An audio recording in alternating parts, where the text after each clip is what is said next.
আমার ভাইরা, আমার বন্ধুগণ, তাহলে আল্লাহ রাব্বুল আলামিন এই পবিত্র কোরআনে সূরাতুল আরাফের 204 নম্বর আয়াত আমার আল্লাহ নাজিল কইরা দিয়া আজকের এই কাশিহাট এলাকার মানুষদেরকে আমার আল্লাহ রাব্বুল আলামিন ডেকে ডেকে ডাকদা বললেন, মানুষ আমি আল্লাহ রাব্বুল আলামিন জানাইয়া দিলাম আজকের এই কোরআনের ময়দানের ভিতরে ওই মানুষগুলা আজকের এই রহমতের মালিক তারা হতে পারবে, ওই মানুষগুলা রহমত নিয়ে বাড়ি পর্যন্ত যেতে পারবে। আমার আল্লাহ ডাকদা কয়, ওয়াইদা কুরিয়াল কোরআন ফাসতামিউ লাহু ওয়া আনসিতু লাআল্লাকুম তুরহামুন।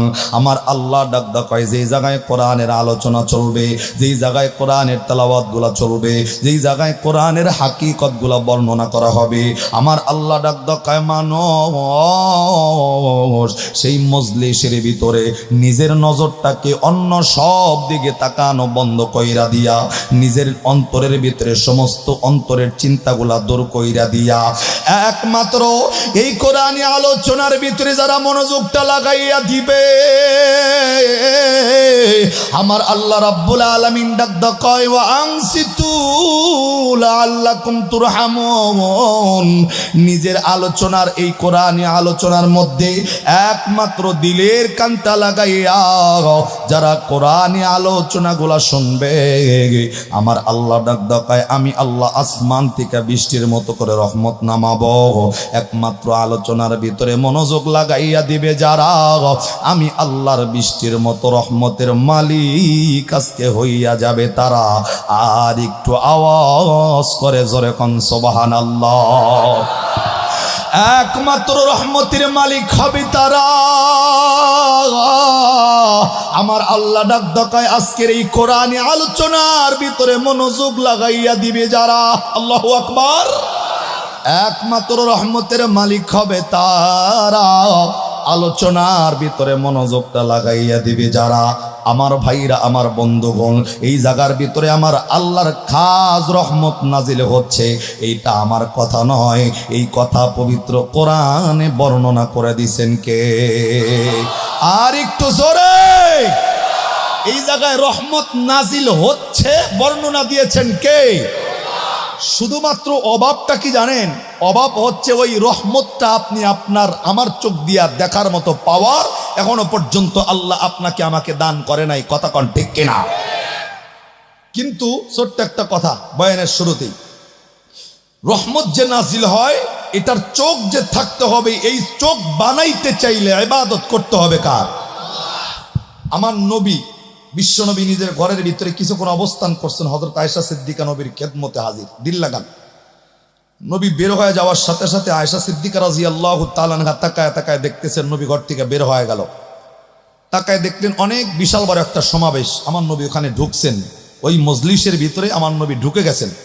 আয়েশা সিদ্দিকা তাকায় দেখতেছেন নবী ওই মানুষগুলার ভিতরে ঢোকার সাথে সাথে আসমান থেকে অজস্র ধারায় ওই মজলিসের উপরে বৃষ্টি নামা শুরু হয়েছে।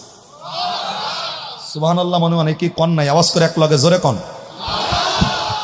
হযরত আয়েশা সিদ্দিকা বৃষ্টি নামা দেখাই ঘরের ভিতরে শুকনা কাপড় রেডি রাখছেন, মহব্বতে, আমার নবীর মহব্বত, যে নবী তো বৃষ্টিতে ভিজতেছেন, বেশিক্ষণ ভিজে থাকলে অসুস্থ হয়ে যাইতে পারে। আমার নবীর জন্য শুকনা কাপড়টা রেডি রাখছে, যে নবী আসার সাথে সাথে শুকনা কাপড়টা নবীর পরিধান করতে দিব, যাতে নবীর কষ্ট না হয়, মহব্বতে। সুবহানাল্লাহ। তো আমার নবী কিছুক্ষণ পর এখান থেকে আসছে, এটা আমার আলোচ্য বিষয় নয়। নবী ওইখান থেকে আসছেন, আসার সাথে সাথে হযরত আয়েশা সিদ্দিকা ডাক দোকায়, হুজুর এই যে কাপড়, আপনি শুকনা কাপড়টা পরিধান করেন। আমার নবী একবার দুইবার বলছে, আয়েশা সিদ্দিকা কিন্তু নবীর দিকে হঠাৎ করে তাকায় দেখে যে হযরত আয়েশা বলতেছে হুজুর কাপড় চেঞ্জ করেন, আর আমার নবী আয়েশার দিকে তাকায় তাকায় মুসকি মুসকি হাসতাছে। কোয়েন কোয়েন সুবহানাল্লাহ কোয়েন। এখন হযরত আয়েশা সিদ্দিকা নবীরে ডাক দেখায়, নবী আমি বললাম আপনারে কাপড় চেঞ্জ করতে, আপনি আমার দিকে তাকায় হাসতেছেন, এটার পিছনের কারণ কি? আমার নবী ডাক দেখায়, আয়েশা তুমি যে আমার কাপড় চেঞ্জ করতে বলো, আমার শরীরে ভেজা কাপড়টা থাকলে না আমি চেঞ্জ করবো? হ্যাঁ, আমার শরীরে কাপড়ই তো ভেজা নাই। হযরত আয়েশা সিদ্দিকা আস্তে করে নবীর শরীরের ভিতরে হাত দিয়া দেখছে যে আসলে নবীর শরীরের ভিতরে বিন্দু পরিমাণ ভেজার কোনো অংশই নাই। আরে সুবহানাল্লাহ কয় না রে? সবাই কোন জবান বন্ধ যাদের তারা কোন। আমার নবী আস্তে করে আয়েশার কথা বলার লগে লগে নবীরে ডাক দেখায়, নবী আমি যে বৃষ্টি দেখছি নিজের চোখ দিয়া, এখন বৃষ্টি বিশ্বাস করবো না আপনার শরীরে সুখ না কাপড় বিশ্বাস করবো? আমার নবী ডাক দেয় দুইটাই বিশ্বাস করো। কেমনে? কয় দুইটাই বিশ্বাস করার পিছনের কারণ, তুমি যেটা দেখছো মজলিসের ভিতরে ঢোকার সাথে সাথে আকাশ থেকে অজস্র দ্বারায় বৃষ্টিটা নামছে, আসলেও এই বৃষ্টিটা আল্লাহ তাআলার মেঘের কোনো বৃষ্টি নয়। ওই জায়গায় গিয়ে তো আমি নবী কালেমার দাওয়াত দিতেছিলাম, ওই জায়গায় দিয়ে তো কোরআনের কথা বলতেছিলাম। তুমি কি জানো আল্লাহ পবিত্র কোরআনে সূরাতুল আরাফের 204 নম্বর আয়াতের বর্ণনাটা কি? বর্ণনা হলো এই দিন মসজিদ যেই জায়গায় তৈরি হবে ওই জায়গার ভিতরে বৃষ্টির মতো করে রহমত নাজিল করে দিবেন কে? আয়েশা, তুমি যে বৃষ্টিটা দেখছো সত্য বৃষ্টি হলেও এই বৃষ্টিটা মেঘের বৃষ্টি নয়, এটা ছিল আমার আল্লাহ তাআলার রহমতের বৃষ্টি। এই রহমতটা দেখার মতো চোখ আল্লাহ তোমারে তৈরি করে দিছে, এর জন্য তুমি দেখতে পাচ্ছ। শুধু এখানেই শেষ নয়, ইমাম আবু হানিফা রাহমাতুল্লাহি আলাইহির ছোট্ট একটা কথা, উনি মসজিদের ভিতরে ঢুকতেছেন, এক যুবক, মনে করেন আপনাদের এই কাশিহাটার একটা যুবক মসজিদের বাইরে উজু করতেছে টিউবওয়েল কিংবা উজুখানার ভিতরে। আবু হানিফা রাহমাতুল্লাহি আলাইহি দাঁড়ায় তার সম্পূর্ণ উজুটা দেখছেন। দেখার পরে যুবক যখন উজু করা শেষ করে দাঁড়াইছে, আবু হানিফা রাহমাতুল্লাহি আলাইহি আস্তে করে ডাক দেয়, যুবক, হায়াতের জিন্দেগিতে জেনা করছো? জেনা? আপাতত একবার সুবহানাল্লাহ কোন। এখন জেনা করার কথা বলার পরে সুবহানাল্লাহ কেন কইতে বলছি, এর পিছনে কারণ। আবু হানিফা রাহমাতুল্লাহি আলাইহি যখন বলছে যুবক জেনা করছো, যুবকটা তো হুজুররে চেনে না, হুজুর ওই যুবকরে চেনে না। যুবক আস্তে করে নিজের অসুখ যেই জায়গায়, অসুখের ভিতরে যদি মলমটা ভালো করে লাগা যায়, যেমন অসুখ চাইরা যায়, এবং আপনার যেই রোগ, এই রোগ সম্পর্কে কথা বললে যেমন আপনি মনোযোগ লাগায় কথা শোনেন, ঠিক এমনি ওই যুবক তো জেনার রোগের রোগী। যখন জেনার কথাটা কইছে, আস্তে করে সামনে আইসা চোখের পানি ছাইরা দিছে, হুজুর আমি যে জেনা করছি দুনিয়ার জমিনে একমাত্র আমার আল্লাহ জানে, যার লগে করছি সে জানে, আর আমি জানি, তাছাড়া বাদ বাকি পৃথিবীর কোনো মানুষ, সেকেন্ড কোনো পার্সন জানে না। আমি যে জেনা করছি আপনারা কে জানায় দিছে? চোখের পানি ছাইরা দিয়া কথা বলার পর আবু হানিফা রাহমাতুল্লাহ আস্তে করে ডাক দেয়, যুবক আমি তো তাকায় দেখলাম তুমি যে ওযুগুলা করতেছো, তোমার ওযুর পানি যে শরীর থেকে জেরা জেরা করে যাইতেছে, ওযুর পানিগুলা যে গড়ায় যায়, আমি দেখতেছি তোমার ওযুর পানির লগে লগে আল্লাহ তোমার জিন্দেগীর জেনার গুনাহগুলা জড়ায় দেয়।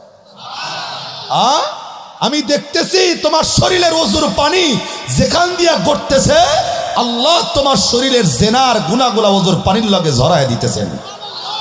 সেম আলোচনা এই ইমাম আবু হানিফা রাহমাতুল্লাহ এক যুবকের ওযু দেখে বলছে, যুবক চুরি করছো কি লিগা? ডাক দকায়, হুজুর চুরি করছি, কোনোদিন ধরা পড়ি নাই। কে কইলো আপনারে? ডাক দকা, আমি তো দেখলাম তোর ওযুর পানির লগে আল্লাহ তোর চুরির গুনাহগুলা জড়ায়। এখানে দুইটা বিষয় স্পষ্ট। নাম্বার ওয়ান, ওই চোখ আল্লাহ ইমাম আবু হানিফা রাহমাতুল্লাহ আলাইহি দান করছে একজন ওযুর পানি দেইখা, তিনি মানুষের গুনাহ যে করেছেন এই গুনাহগুলা তিনি দেখতে পারছেন। আর দুই নাম্বার হলো, বান্দা শুধু ওই আবু হানিফার জামানায় নয়, বর্তমান জামানায় যদি আপনি ওযুটা করেন, পবিত্রতা অর্জনের লক্ষ্যে নামাজের জন্য যে ওযুটা করবেন, যে কোনো কারণে ওযুটা যখন করবেন, এ বন্ধু এটা কিন্তু প্রমাণিত, আপনার ওযু করার সাথে সাথে আপনার জিন্দেগীর গুনাহগুলো আল্লাহ ওযুর পানির লগে জড়ায় দিবে। দেখতে পারতাম যদি ওই চোখ তৈরি করতে পারতাম। কথা কন ঠিক না? এখানে যারা বসছি ভাই, হায়াতের জিন্দেগিতে গুনাহ ছাড়া কেউ আসি? জোরে কন। অনেকে মনে হয় ভাব ধরে কথা কইতেছেন না যে হুজুর আমার স্ট্যাটাস আছে, গুনার কথা কইতাম কি লিগা? আকাশ থেকে তাকায় দেখবেন যখন বৃষ্টিগুলা নামে, এই বৃষ্টির পানি কিন্তু উঁচা জায়গায় জমে না, গড়ায় গড়ায় দেখবেন নিচা জায়গায় জমা হয়েছে। ঠিক না? ঠিক না? তার মানে কি, নিজেরে আত্ম অহংকারী কইরা, গর্বকারী কইরা, মনে করেন যে আমি না জানি কি হয়ে গেছি। আরে সব বাদ দেন, মরে যাওয়ার লগে লগে শরীরের দাঁতগুলা খসে যাব, চুলগুলা খসে পড়বো, গোস্তগুলা খসে যাবে, কোনটা বাচ্চা কোনটা ফকির দেখার টাইম নাই, চেনার টাইম নাই। কথা কন ঠিক না?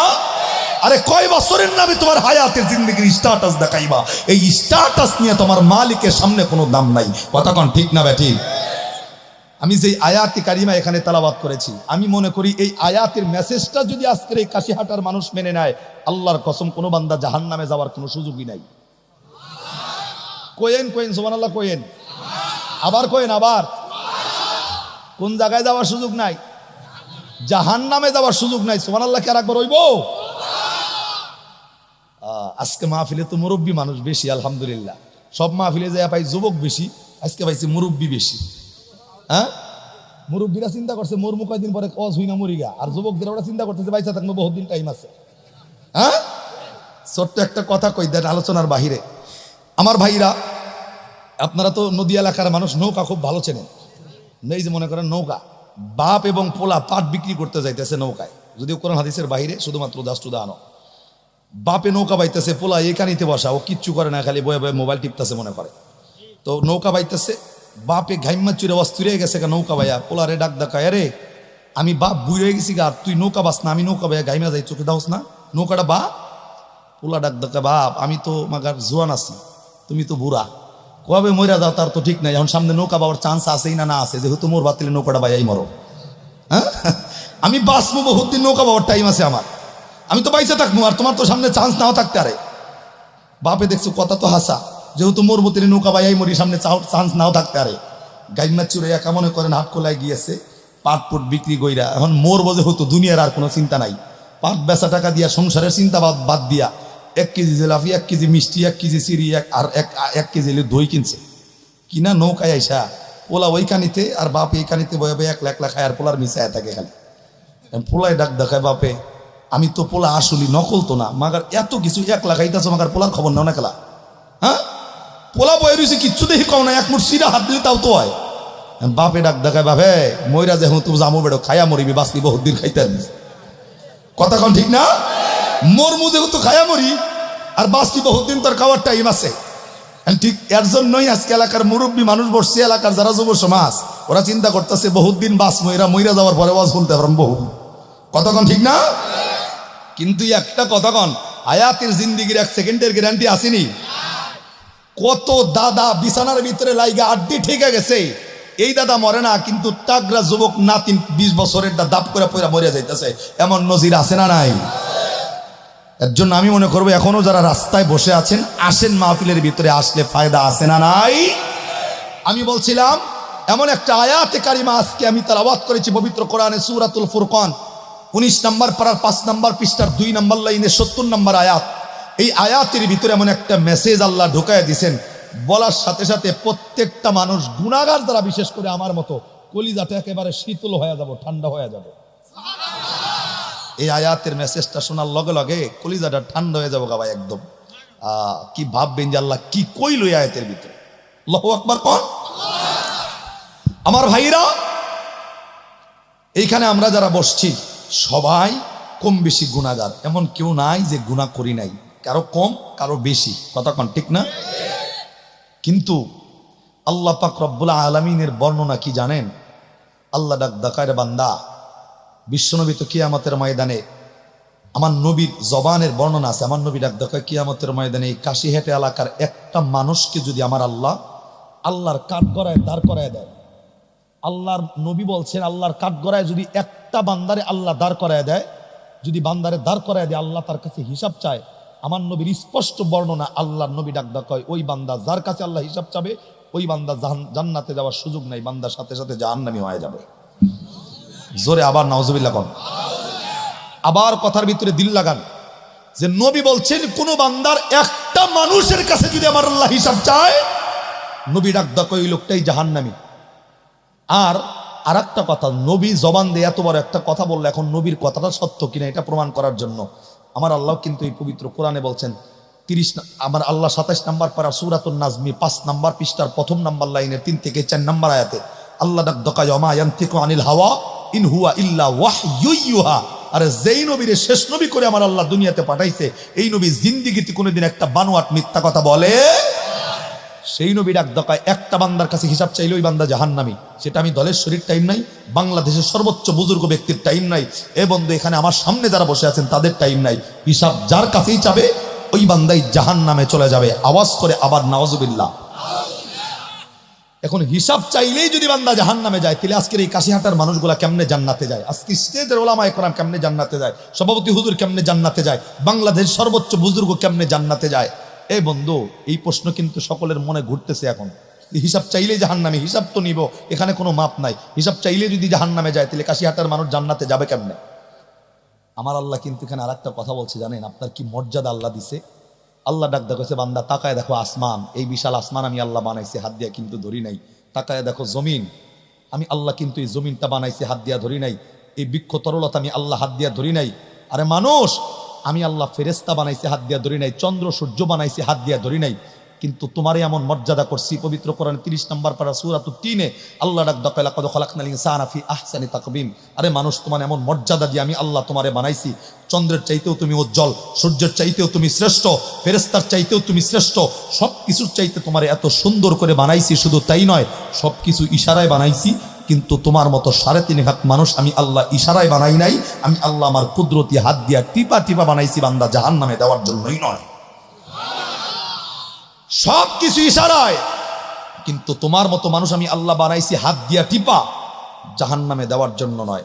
যদিও হিসাব চাইলে জাহান্নামে, কিন্তু আমার নবীর জবানে আর একটা বর্ণনা আছে, কিয়ামতের ময়দানে 4টা শ্রেণীর মানুষের কাছে আল্লাহ কোনো হিসাব নিবে না।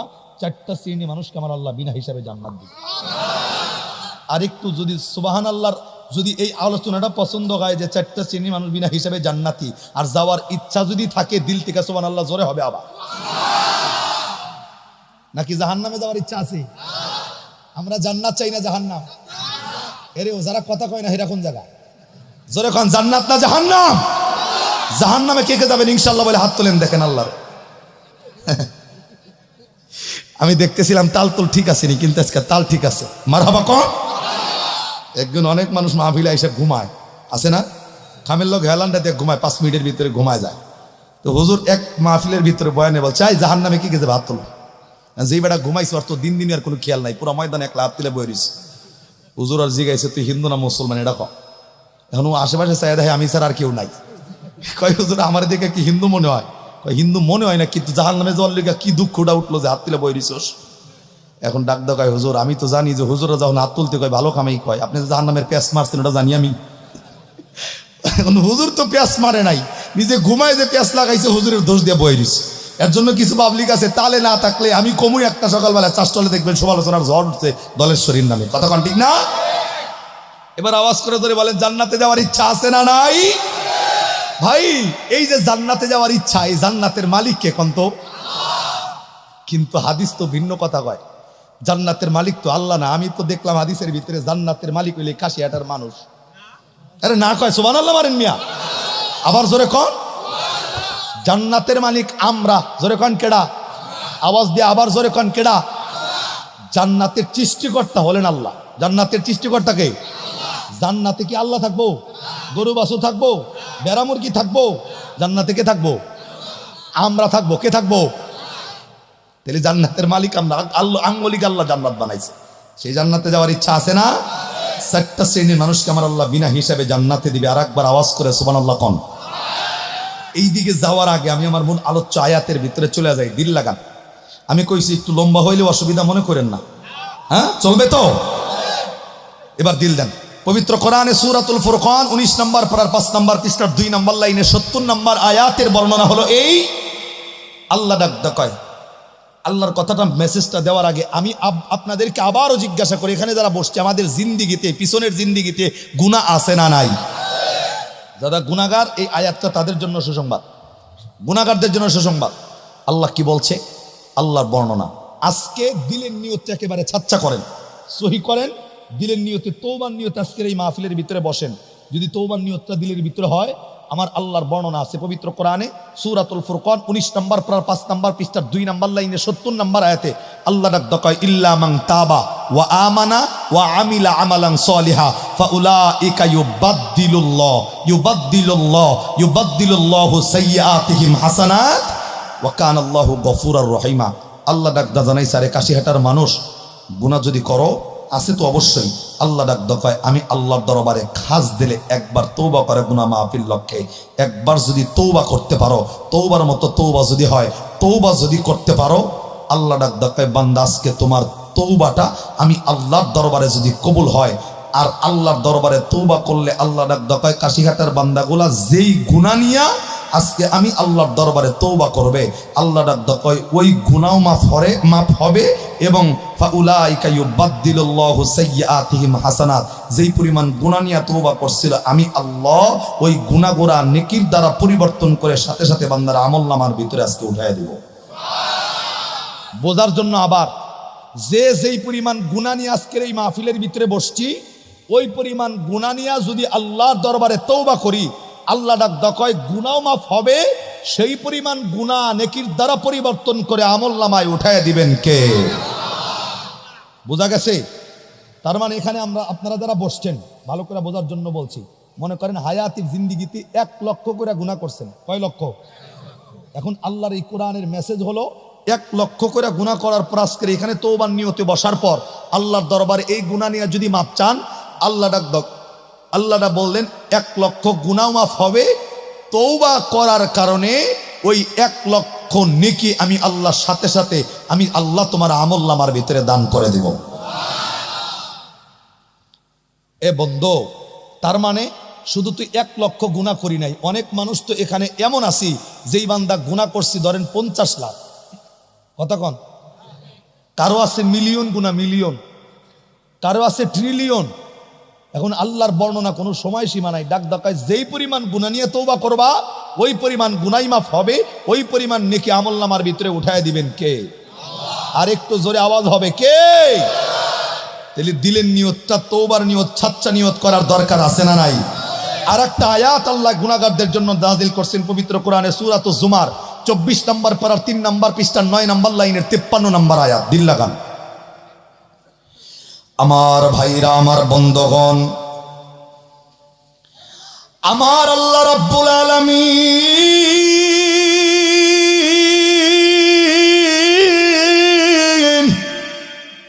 এই পবিত্র কোরআনে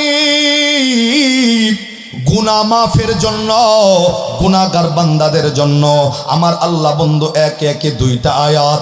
1 নম্বর আয়াত হইল আমার আল্লাহ রাব্বুল আলামিন পবিত্র কোরআনে সূরাতুল ফুরকান 19 নম্বর পারার 5 নম্বর পৃষ্ঠার 2 নম্বর লাইনে 70 নম্বর আয়াতের বর্ণনা। এই বন্ধু আয়াতটা ভালো করে মুখস্থ করে, ঠোঁটস্থ করে, মোবাইলে রেকর্ড করে খাতার ভিতরে লিখে নেন। আগামীকালকে সকালবেলায় কোরআনের লগে মিলাবেন। এ বন্ধু, কি মেসেজ আল্লাহ আপনাকে আমাকে দান কইরা দিছে আমার ভাইরা রে। আমার আল্লাহ ডাক ডাকা মানর যে যেই পরিমাণ গুনাহ নিয়ে আজকে আমি আল্লাহর দরবারে তওবা করবা, আমি আল্লাহ রাব্বুল আলামিন বান্দা ওই পরিমাণ গুনাহগুলা মাফ হইয়া যাইব।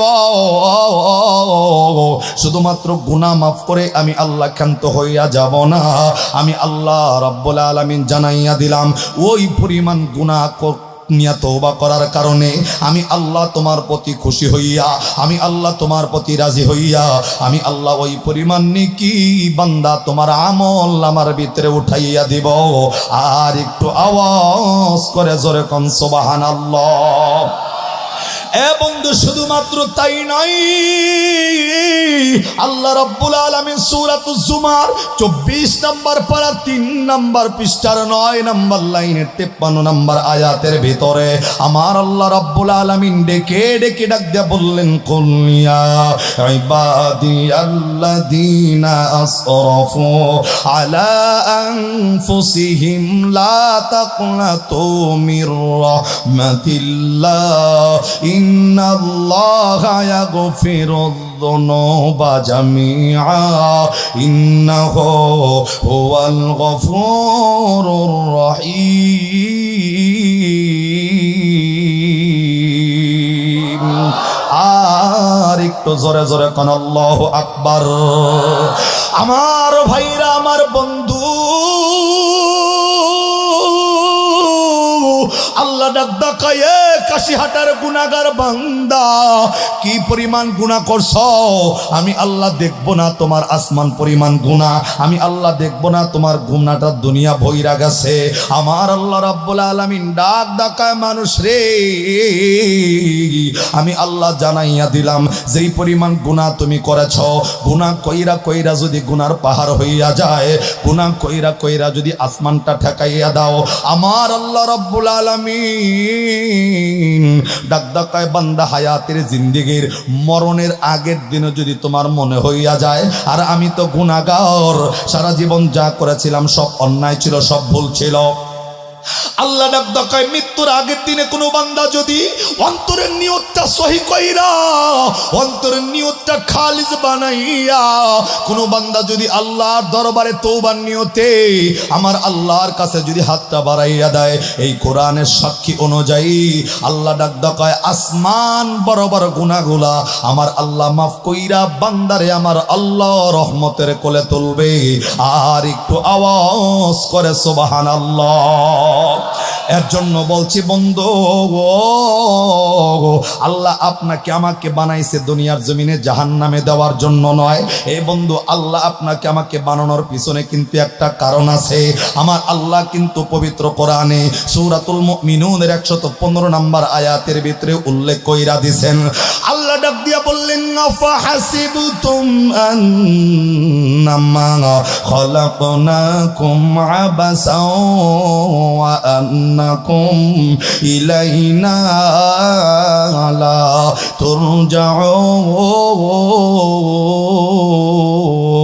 তুরজাউন। আর একটু জোরে জোরে কান আল্লাহু আকবার। আমার ভাইরা রে, আমার বন্ধুগণ, আল্লাহ কিন্তু আপনাদেরকে এই পবিত্র কোরআনে সূরাতুল মুমিনুনের 115 নম্বর আয়াতের ভিতরে আল্লাহ কিন্তু আবারও ডাক দেয়া বললেন, মানুষ রে, আমি আল্লাহ তোমাদেরকে দুনিয়াতে বানাইছি অনর্থক নয়, এমনে এমনে বানাই নাই। তোমাদেরকে বানানোর পিছনে একটা কারণ আছে। আল্লাহ আপনাকে আমাকে আবার জিজ্ঞাসা করেছে, বান্দা আমি আল্লাহ বানাইছি এমনে এমনে নয়। তোমাদের কি ধারণা আমার আল্লাহর কাছে আবার ফেরত যাওয়া লাগবে কি লাগবে না? আরে আওয়াজ দিয়া কতক্ষণ যাওয়া লাগবে না? যাওয়া লাগবে কার কাছে?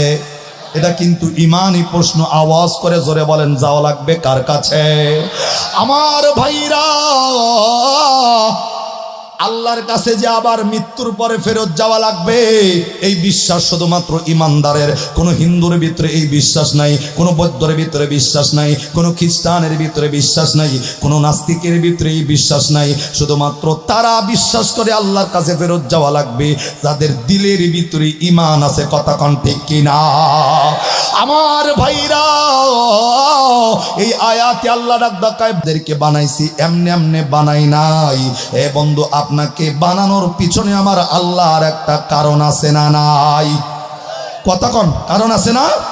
জোরে বলেন, কারণ আছে না নাই? আর একটু জোরে বলেন, আছে না নাই?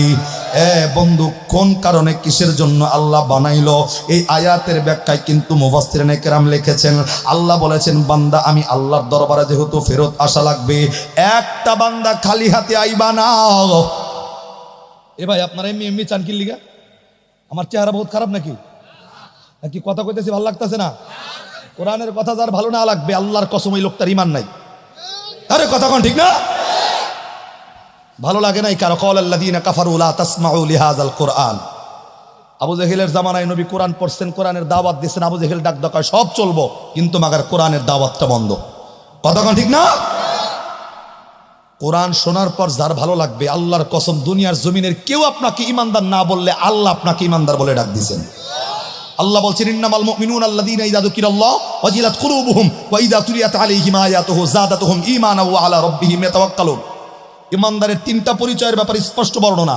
তার ভিতরে এক বর্ণনা হলো এমন, আল্লাহ ডাক দেয় কোরআন শোনার পর যাদের দিলের ভিতরে অন্তত শান্তি লাগবে, মনে করবা আমি আল্লাহ তাদেরকে ইমানদার বলে ডাক দিছি। দিল লাগান আমার ভাইরা, আমি দিব আলোচনা, আপনারা যেটা চাইতেছেন আমি জানি, আমি দিব সেটা, একটু দিল লাগান। তাহলে আল্লাহ বললেন কি, যে বান্দা আমি আল্লাহ তোমাদেরকে দুনিয়াতে পাঠাইছি এমনি এমনি নয়, পাঠানোর পিছনে কারণ আছে না নাই? কারণ যা আছে আল্লাহ এই আয়াতে আরো বলছেন, বান্দা যখন আমি আল্লাহর দরবারে আসবা, একটা বান্দা খালি হাতে আসা যাবে। দেখেন আজকে নিজের বন্ধুর বাড়িতে গেলে কিন্তু খালি হাতে যায় না, জামাই শ্বশুর বাড়িতে গেলে খালি হাতে যায় না, নিজের ওস্তাদ ছাত্রর বাড়িতে গেলে, ছাত্র ওস্তাদের বাড়িতে গেলে খালি হাতে যায় না, সবাই হাতে করে কিছু না কিছু উপহার টৌকন নিয়ে যায়। আল্লাহ ডাক দেয়, বান্দা যেহেতু বিশ্বাস করো আন্নাকুম ইলাইনা লা তুরজাউন, আল্লাহর দরবারে যেহেতু ফেরত যাওয়া লাগবে, মনে রাখো একটা বান্দা কিন্তু খালি হাতে আসা যাবে। এখন আল্লাহ ডাক দেয়া কইলো, বান্দা যখন আমি আল্লাহর দরবারে আইবে, একটা বান্দা খালি হাতে যায় না। এখন আমি কাশিহাটার মানুষদেরকে জিজ্ঞাসা করতে চাই, আল্লাহর দরবারে যদি আল্লাহ কিছু নিয়ে যাইতে বলে, আপনাদের মন মানসিকতা কি? কি নিয়ে যাওয়ার নিয়ত করছেন? তিনজনে কয় আমল, আর দিয়ে কথা কয় না। জোরে কন কি? আমি এলাকার একটা নাম বলি আশেপাশেই, ঠিক আছে? আমি বলছিলাম যে ভাই আল্লাহ তো বান্দারদেরকে খালি হাতে যাইতে নিষেধ করছে, আপনাদের কি মনে হয় কে কোনটা নেবেন? ওই এলাকার আনারস বিখ্যাত। এখানে এক লোক মূর্খ বোঝে নাই, না বুঝে কয় হুজুর এক মন আনারস হানি নিলে চলবো কিনা। এখন আপনাদের কি মনে হয় আল্লাহ কি আনারস নিলে খাইবো? গরুর গোস্ত 5 কেজি, মুরগির গোস্ত রান। আল্লাহ তো ডাক দিয়ে বলছেন লা তাখুযুহু সিনাতু ওয়ালা নাওম, আল্লাহর খাওয়া নাই, ঘুম নাই, নিদ্রা নাই, হান নাই, কিচ্ছু নাই। কথা কোন ঠিক না? সে আল্লাহ ডাক দেখায়, আরে কাশিয়াটার মানুষ খালি হাতে আসা যাবে, খালি হাতে যাওয়া যাবে না। আল্লাহ খায়ও না, ঘুমায়ও না, গোসলও দেয় না, কিচ্ছু করে না। আল্লাহ এখানে আল্লাহ নির্ভেজাল, আল্লাহ এক অদ্বিতীয়, আল্লাহর শরীক বা অংশীদার নাই। আমার ভাইরা, তাহলে সে আল্লাহ ডাক দেখায় বান্দা যখন আমি আল্লাহর দরবারে আসবা খালি হাতে আসবা না। এখন নিয়ে যাবেন কি, কি যে নিয়ে যাবেন সেটাও আমার আল্লাহ পবিত্র কোরআন স্পষ্ট করে আপনাদেরকে আমাদেরকে আল্লাহ জানায় দিচ্ছেন। একবার সুবহানাল্লাহ কি কোন যাইব? কাশিহাটের মানুষ যে আল্লাহর দরবারে গোস্ত নিব না আনারস নিব না টাঙ্গাইলের চমচম 5 কেজি নিব, এটার ব্যাপারে আল্লাহ ডাক দেখায় কোন জায়গার মিষ্টি আনলি ভালো হইব, কোন জায়গার গরুর গোস্ত না উটের মাংস, আল্লাহ সেটার ব্যাপারে পবিত্র কোরআনে সূরাতুজ জারিয়ার 56 নম্বর আয়াতে জানায় দিছে। আরে মানুষ যদি কিছু আনতে হয় সূরাতুজ জারিয়ার 56 নম্বর আয়াতের আমলটা কইরা আমি আল্লাহর দরবারে আইও। কয় না সুবহানাল্লাহ? আরো জোরে। ভাই গভীর রাত্রি হয়ে গেছে গা। যুবক কেডা কেডা দিয়ে হাত তোলেন, যুবকের বয়ান তো করছি, যুবক খালি তোলেন, মুরব্বীরা বাদ তোলেন, হাত সোজা করেন। যারা এইটুকু হাত তুলছেন ভাববো অগ শক্তি কোনো হানেই নাই, হাত সোজা করেন টানা। যুবক এডি যুবক, আমি খালি তাকায় দেখলাম এতক্ষণ খালি মুরব্বীরা সুবহানাল্লাহ কইতাছে। মুরব্বী গো তাগো আওয়াজ মুখের জবান দিয়ে আমি জোরে চাইতাছি না। যুবক যারা শক্তি আছে না, 3 জনে কয় আছে, 8 কয় হুজুর হালবা হারবাল। আরে জোরে কান শক্তি আছে না নাই? যুগের একটা তাকবীর দিয়া সামিয়ানা জানি উপরে ওঠে, কাশিয়াটার মানুষ জানি বোঝে কালকে মাহফিল হয়েছে এখানে। কতক্ষণ ঠিক নেই? হাতের মুঠ করেন এমনি, এমনি উপর দিকে তাকবীর হইব। কেমনে? এমনি দিয়ে আর একজনের কান ভাঙবেন না, এমনি খালি যুবক তাকবীর হবে একটা। রেডি তো? কথা কয় না? নারায়ে তাকবীর। এগুলা 10 জনের তাকবীর হয়নি, আওয়াজ দেন নারায়ে তাকবীর।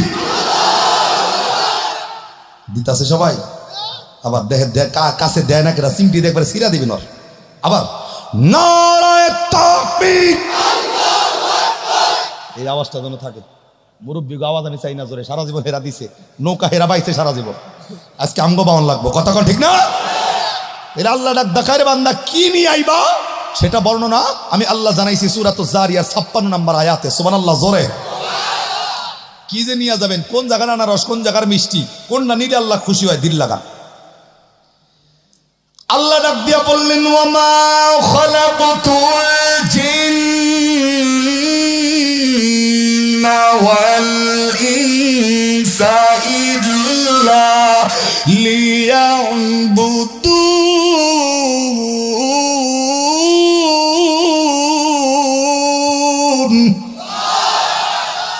আরে কাশিয়াটার মানুষ যে কি নিয়ে যাইব এটা আল্লাহ ডাক দেখায় ওয়ামা খালাকাতুল জিন ওয়াল ইনস ইল্লা লিয়াবুদুন। 2টা জাতিকে একটা কাজ করার জন্যই আমি আল্লাহ দুনিয়াতে পাঠাইছি। কয়টা জাতি? একটা হলো জিন, যেগুলো আমরা চোখ দিয়ে দেখি না, কিয়ামতের ময়দানে আমরাও ওগো দেখবো, ওরা আমগো দেখবো না। আজকে যারা পায়ে বাড়ি দিয়ে ফাড়ায় দেয় কিয়ামতের ময়দানে প্রতিশোধ আছে। কতক্ষণ ঠিক না? এবং 2 নাম্বার কি? ওয়াল ইনসা ইল্লা লিয়াবুদুন। ইনসান যারা, ওই বান্দারা অন্য কারো ইবাদত নয়, ইবাদত করবে কার? ভালো করে আবার বলছি, দিল দেন। 2টা জাতিকে একটা কাজ করার জন্য আল্লাহ বানাইছে। 1 নম্বরে জিন, জিনের কথা বাদ দেই। 2 নম্বরে ওয়াল ইনসা ইল্লা লিয়াবুদুন। ইনসান যারা, ইনসান শব্দের অর্থ হলো মানুষ। কি ভাই? জোরে কোন। আমরা এখানে যারা বসছি আমরা কি? হিন্দুরা কি? কথা কয় না। বৌদ্ধ কি? খ্রিস্টান, ইহুদি, নাচারা, নাস্তিক। এখন সবাই যদি মানুষ হয়, আল্লাহ কিন্তু এখানে গয়রহ বলছেন ওয়াল ইনসা ইল্লা লিয়াবুদুন। মানুষ যারা ইবাদত করবে কার? মুসলমানের জন্য গরুর গোশত খাওয়া হালাল না হারাম? কথা জোরে কোন। হিন্দুর জন্য গরুর গোশত খাওয়া হালাল না হারাম? হারামের নাম তো এত জোরে কইলেন। হিন্দু গজের লিগে যে গরুর গোশত খাওয়া হারাম, আপনাকে কোন হুজুর কইছে, কোন মুফতি কইছে আমার হুনান? কথা কন না গেলাম। এ দেখেন এখন আর কিন্তু আওয়াজ নাই।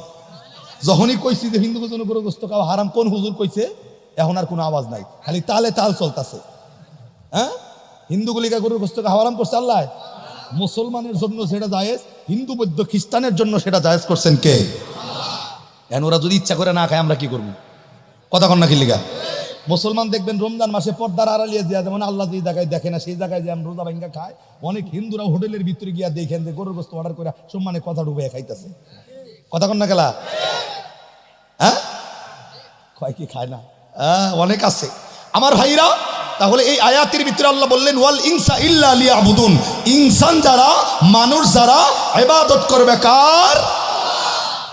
মানুষ হইলে আল্লাহর ইবাদত করা লাগবে। এই যে এই কিছুক্ষণ আগে আমি এখানে বসে চা খাইতেছিলাম, আপনাদের এক মুরব্বী গেছে, কয় হুজুর চা খাইতেছেন তো, চা খাইতেছেন, সালাম দিলাম না। আমি সালাম দিছি উল্টা। আমি বললাম কি লিগা দিলেন না? কয় যে হুজুর খাওয়ার সময় সালাম দেওয়া নিষেধ। হ্যাঁ, আরে ভাই, খাওয়ার সময় সালাম দেওয়া নিষেধ, এই হাদিস কই পাইছেন কোন? খাওয়ার সময় সালাম দেওয়া যায় আছে না নাই? আরে না বুঝা কইন না, জোরে কন। অনেকে কইছে, অনেকে চিন্তা করে গেল গাজা কি হইল রেজকা। দেখেন, সব সালাম শব্দের অর্থটা আগে বোঝেন। সালাম শব্দটা কি? আসসালামু আলাইকুম রহমতুল্লাহ, আল্লাহর পক্ষ থেকে আপনার উপর শান্তি এবং রহমত নামক। এখন সব সময় রহমতের দরকার আছে, মাগার খাওয়ার সময় রহমত লাগবো না? আরে কথা কন না করে ভাই, মুখের ভিতরে ভাত আছে, গিল্লা সালামের জবাব দিবেন? হ্যাঁ, খাওয়ার সময় সালামের জবাব, সালাম দেওয়া জায়েজ নাই, এই হাদিসটা কই পাইছে? আবার আর একটা জিগায় দেখেন, এই যে কুরবানির গোস্ত কয়দিন খাওয়া যায়? কথা কয় না পাবলিক? আরে ভাই হাসা কথা কন না, কয়দিন? এখন যদি জিগাই এই 3 দিনের হাদিস আপনারা কই পাইছেন? একটা হুজুরের নাম কইতে পারবেন না, দেখবেন খালি তার নাম কইতেছে আমার চাচার চাচতো ভাইয়ের খালাতো নানির কাক্কার পোলার নাতি কইছিল কথাটা। কথা কন না কি লিগা? কারণ এগুলার তো দলিল নাই।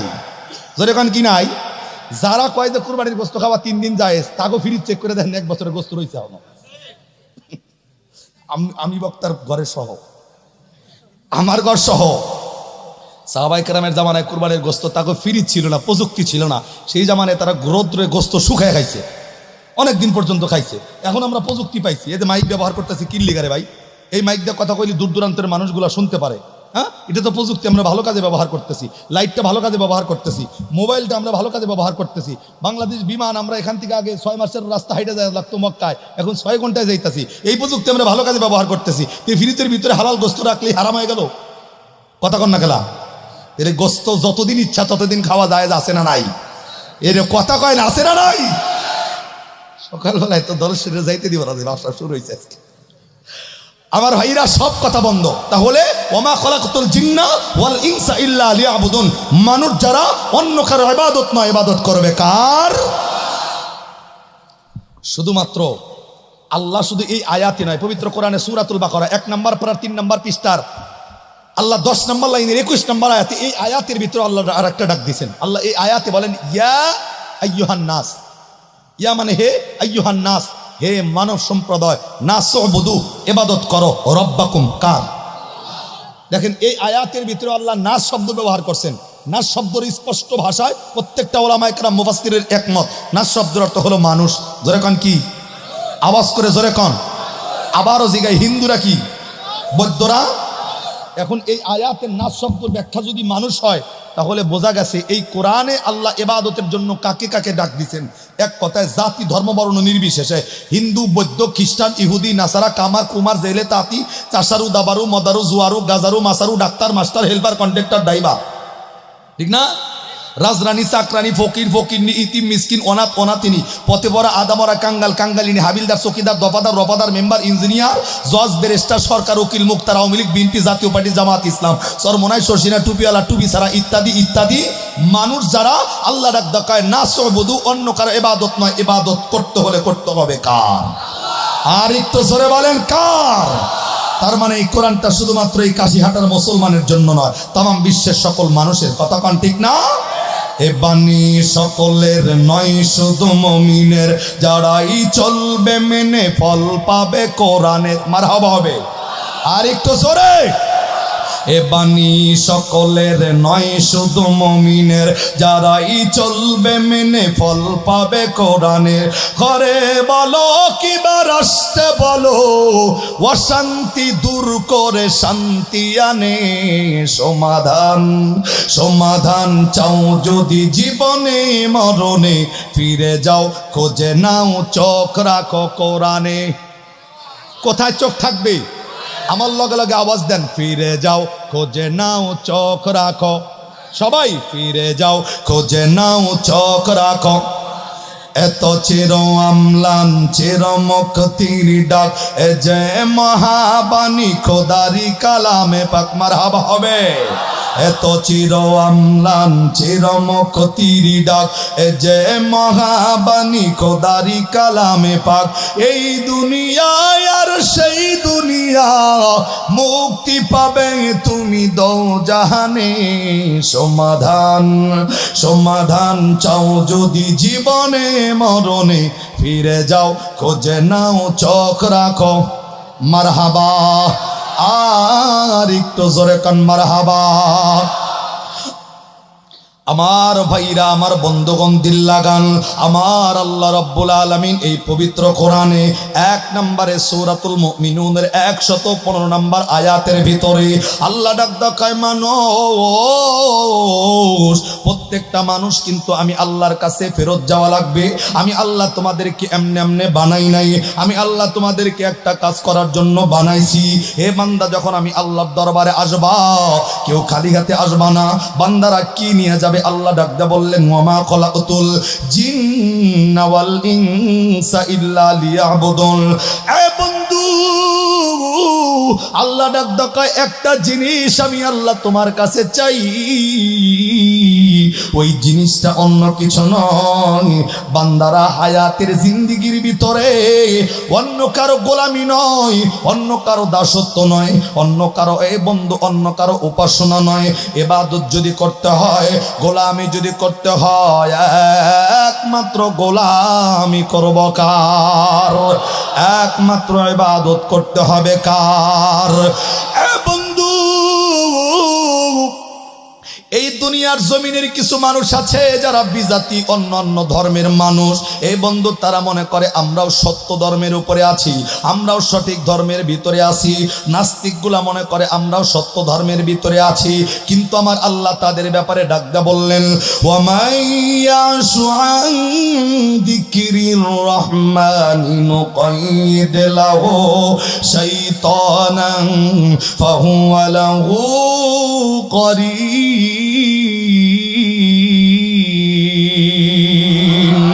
আল্লাহ ডাক দেখায়, সব মানুষগুলা কিন্তু আমি আল্লাহর ইবাদত করে না। এই বন্ধু, কিছু মানুষ দেখবেন তার মন মর্জি ইবাদত গুলা কইরা জিন্দেগিটা সাজাইতেছে। আমার আল্লাহ রাব্বুল আলামিন তাদের ব্যাপারে ডাক দেখায়, ওমাইয়াশু আন যিকরির রহমানি নুকাইদ লাহু শাইতানান ফাহুয়া লাহু করিন।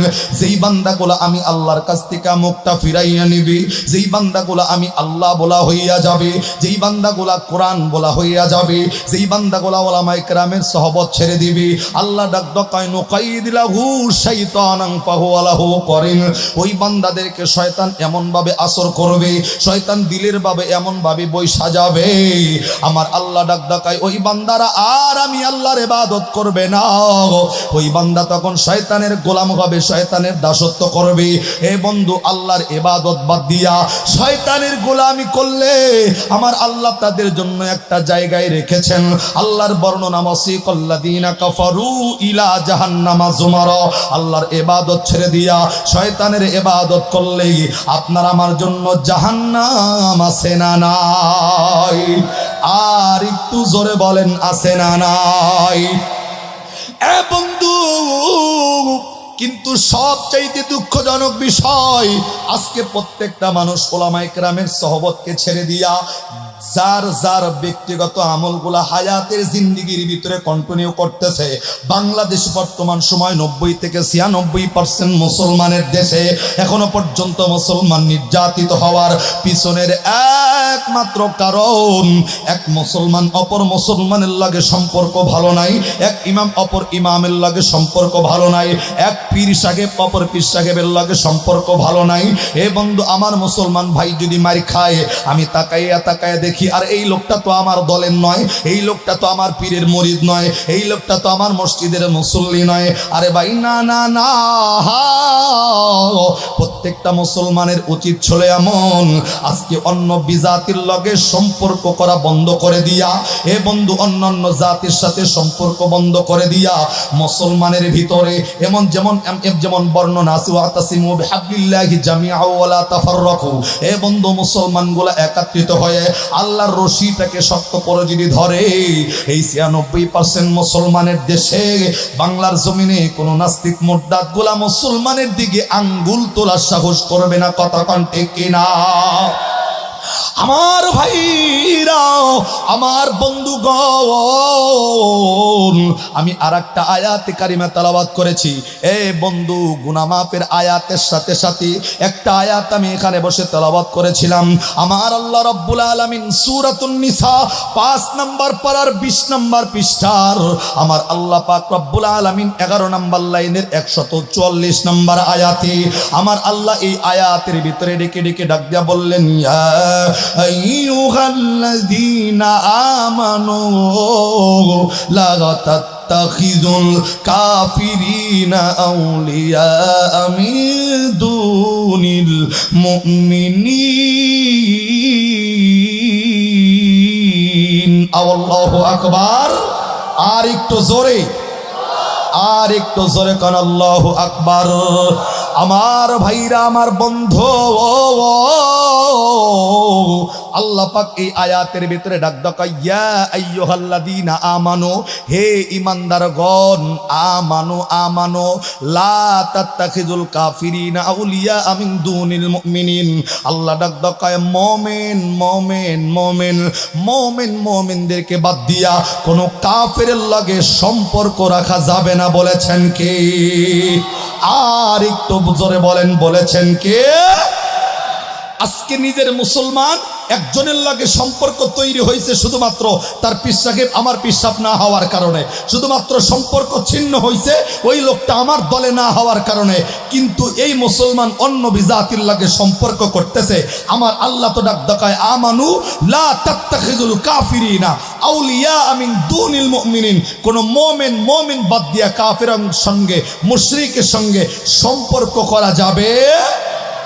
আমি বলতেছি বন্ধু, অন্য জাতির ধর্ম, অন্য বিজাতির কথা বাদ দেন, বাংলাদেশে কেবলমাত্র যারা মুসলমান, যারা ইমানদার, অন্য পীরের মুরিদ হোক দেখার টাইম নাই, অন্য মসজিদের মুসল্লি হোক দেখার টাইম নাই। কিন্তু রাত শেষ হইলে তারা তো এক আল্লাহর গোলাম, এক নবীর উম্মত, এক কোরআনের সৈনিক। আল্লাহর কসম, এই দিলের ভিতরে এই তামান্না নিয়ে যদি বাংলাদেশের মুসলমান 96% মুসলমান এক সামিয়ানের নিচে দাঁড়ায়া তাকবীরের আওয়াজ দেয়, বাংলাদেশে বিজাতিগুলা দেখবেন পলানোর মতো পথ খুঁজে পাচ্ছে না তারা। কথা কন ঠিক না? আর একটু জোরে বলেন ঠিক কিনা? তাদের সাথে সম্পর্ক রাখতে চাইলে দিলের ভিতরে একটাই তামান্না থাকতে হবে। আজকে দেখবেন মুসলমানের সাথে মুসলমানের সম্পর্ক ভালো না থাকলেও অনেক হিন্দুর লাগে তাদের আনাগোনা চলে ভালো। আরে কথা কন না? পূজার সময় দেখবেন সাইনবোর্ড জায়গায় জায়গায় চলতেছে। হ্যাঁ, কি সাইনবোর্ড চলে? উৎসব, ধর্ম যার যার উৎসব। আরে কথা কন, ধর্ম যার যার উৎসব সবার। তার মানে তিনটে প্রমাণ করে দিতেছে হিন্দু আর মুসলমানের ভিতরে কোনো ভেদাভেদ নাই। মুসলমানের লগে তার সম্পর্ক ভালো নাই, দেখবেন তাদের বাড়িতে যাইয়া তাদের বিবাহের অনুষ্ঠানে, তাদের প্রসাদের অনুষ্ঠানে কষা ডুবাইয়া খাওয়া শুরু করছে। আরে কথা কন না রে ভাই? তাদের সাথে সম্পর্ক রাখা নিষেধ করে দিয়েছেন কে? আয়াতের দিকে দিল লাগান, নিষেধ করছেন কে? শুধুমাত্র তাদের সাথে সম্পর্ক রাখার পিছনের একমাত্র নিয়ত যদি থাকে এমন যে ওই লোকটাকে আপনি ইসলামের দাওয়াত দিবেন, ইসলামের ছায়াতলে আনার জন্য দাওয়াত দিবেন, এই টার্গেট যদি দিলের ভিতরে থাকে, একমাত্র এই টার্গেটের কারণেই তাদের সাথে সম্পর্ক রাখা যাবে, তাছাড়া রাখা যাবে। ভাইরা আপনারা দেখি উইঠা উইঠা মেলা করছেন। হ্যাঁ, আচ্ছা দিল দেন, আমার দিকে তাকায় রাখবেন কত আল্লাহু আকবার। আল্লাহ মাহফিলের পরিবেশটা তৈরি করার একবার চিল্লা এখন আমিন, আবার খান আমিন। হাসান বসরি রহমতুল্লাহি আলাইহির ছোট্ট একটা ঘটনা, কিতাবের ভাষায় বর্ণনা। আল্লাহ পাক এখানে বললেন, ইয়া আইয়ুহাল্লাযীনা আমানু লা তাত্তাখিযুল কাফিরিনা আউলিয়া মিন দুনিল মুমিনিন। কোন মুমিন বাদ দিয়া কাফেরের সঙ্গে সম্পর্ক রাখা নিষেধ, হারাম আল্লাহ করে দিয়েছেন। কিন্তু হযরত হাসান বসরি বিশাল বড় আল্লাহর একজন ওলি, আমরা জানি সকলেই। হাসান বসরি রহমতুল্লাহি আলাইহি তার জিন্দেগির ভিতরে আসছেন। হাসান বসরি বন্ধুত্ব করেছেন, অনেক মানুষকে কালেমার দাওয়াতও দিয়েছেন। কালেমার দাওয়াত দিতে দিতে, বন্ধুত্ব হতে হতে, মানুষের সাথে সুসম্পর্ক তৈরি করতে করতে কিতাবলে লেখেন এই আলোচনাটা দুইভাবে আসছেন। এই হাসান বসরি রহমাতুল্লাহ আলাইহি একটা হিন্দু মানুষের সাথে সম্পর্ক তৈরি করে ফেলছে। কিতাবের ভাষায় এই লোকটার নাম আসছে দুইভাবে, এক নাম হচ্ছে আমাউল আর এক নাম হচ্ছে শামাউল। হাসান বসরি রহমাতুল্লাহ আলাইহি হিন্দুর লাগে এমন কানেকশন তৈরি করছে, এমন মহাব্বত তৈরি করছে, একজন অপরজনকে না দেখলে আর ভালোই লাগে না। এখানে একটা হাদিস আছে, বিশ্বনবী বলেন মান তাশাব্বাহা বিকওমিন ফাহুয়া মিনহুম। দুনিয়ার জমিনে যার সঙ্গে যার মহব্বত তার সঙ্গে তার কিয়ামত। একবার সুবহানাল্লাহ কোন। এই যে হুজুর আমাদের পাশে বসে আছে, আল্লাহর কসম ওলামায়ে কেরামের সাথে যদি আপনার সম্পর্ক থাকে, কিয়ামতের ময়দানে যাদের সাথে আপনার সুসম্পর্ক থাকবে, এই সম্পর্কটা রেখা মৃত্যুবরণ করলে তার সাথে আল্লাহ আপনার হাসর উঠাইয়া দিবেন। তাইলে এবার বলেন, সম্পর্কটা ভালো মানুষের সাথে করা দরকার না খারাপ মানুষের সাথে? আবার আরেকটা বর্ণনা আছে সূরাতুল বনী ইসরাঈল, বললেন ইয়াওমা নাদউ কুল্লা উনাসিম বিইমামিহিম ফামান উতিয়া কিতাবাহু বিয়ামিনিহি ফাউলাইকা ইয়াকরাউনা কিতাবাহুম ওয়া লা ইউযলামুনা ফাতিলা। আল্লাহর বর্ণনা, আজকে দুনিয়ার জমিনে যার আদর্শ, যাকে নেতা মাইনা দুনিয়ার জমিনে চলবেন, আল্লাহ ডাক ডাকায় প্রত্যেকটা দলের নেতার সাথে আমি তোমাদেরকে ডাক দিব, যারা নেতা মানবা। এখন আপনার নেতা যদি একজন হক্কানি আল্লাহওয়ালা হয়, আল্লাহর কসম এই হক্কানি আল্লাহওয়ালার সাথে আল্লাহ আপনাকে ডাক দিবে। এবং বর্ণনা মুফাসসিরিন ইকরাম এমন লেখেন, নেতার কাছে আল্লাহ হিসাব চাইবে। নেতার চরিত্র যদি ভালো হয়, নেতার আমল যদি ভালো হয়, আল্লাহ বলছেন আমি মেনে নিব শ্রোতার আমলগুলো ভালো। গাই ভালো হইলে বাছুর কি হয়? গাছ যদি ভালো হয় ফল। ঠিক এমনি আল্লাহ ডাক ডাকায় যেই নেতার অনুসরণ করে জীবনের জিন্দিগিটা কাটাবেন, আল্লাহ ডাক ডাকায় নেতার চরিত্র ভালো হলে আমি মনে করবো শ্রোতার চরিত্র ভালো। এখন আপনার নেতা যদি হয় সুদখোর, ঘুষখোর, বেয়ানামাজি, নেতাই যদি প্রথমে জাহান্নামে যায়, তাহলে শ্রোতার অবস্থা কোন জায়গায় একটু দিল লাগান। কথা কোন ঠিক না? তাহলে মান তাশাব্বাহা বিকওমিন ফাহুয়া মিনহুম, মুহাব্বত যদি রাখতে হয় হক্কানি উলামায়ে কেরামের সাথে রাখার দরকার আছে না নাই? হাসান বসরি রহমাতুল্লাহি আলাইহি মুহাব্বত করতে করতে এমন একটা হিন্দু মানুষের সাথে বন্ধুত্ব করছেন, যেই মানুষটা আদৌ ইসলাম মানে নাই, ইসলাম গ্রহণ করে নাই, আল্লাহ চেনে না, নবী চেনে না, কোরআন জানে না। এমন ঘনিষ্ঠতা যে একজন অপরজনকে না দেখলে থাকতেই পারে না। কিতাবে লেখেন হাসান বসরি রহমাতুল্লাহ আলাইহি যখন মসজিদের ভিতরে ঢুকতো, এই হিন্দু ব্যক্তিটা বাহিরে দাঁড়ায় থাকতো, হুজুর মসজিদ থেকে বের হবে কখন, তারপরে আবার তার সাথে দেখা হবে। তার যতক্ষণ নামাজ পড়তো তিনি বাহিরে অপেক্ষা করতেন। একবার সুবহানাল্লাহ কোন। এখন হাসান বসরির জন্য ব্যাপারটা দুঃসংবাদ, কিন্তু হিন্দুর জন্য কিন্তু ব্যাপারটা সুসংবাদের। কারণ তার সম্পর্কটা কার সাথে? আল্লাহওয়ালার সাথে। কিন্তু হাসান বসরির সম্পর্কটা কার সাথে? যেই লোকটা মুশরিক। কতক্ষণ ঠিক না? কিন্তু আমার আল্লাহ কিন্তু কোরআনে কি বললেন? সূরাতুন নিসা 5 নম্বর পারার 20 নম্বর পৃষ্ঠার 11 নম্বর লাইনের 144 নম্বর আয়াত আল্লাহ কি বলছেন? কোন মুমিন কাফেরের সঙ্গে সম্পর্ক রাখা যাবে। এখন হাসান বসরি কিন্তু এই আয়াতটা খুব ভালো করেই জানে। জানার পরেও তার সাথে সম্পর্ক করার পিছনের কারণ কি? কারণ আছে না? জোরে বলেন আছে না? দিল দেন। আমার ভাইরা, আমার বন্ধুগণ, হযরত হাসান বসরি রাহমাতুল্লাহি আলাইহি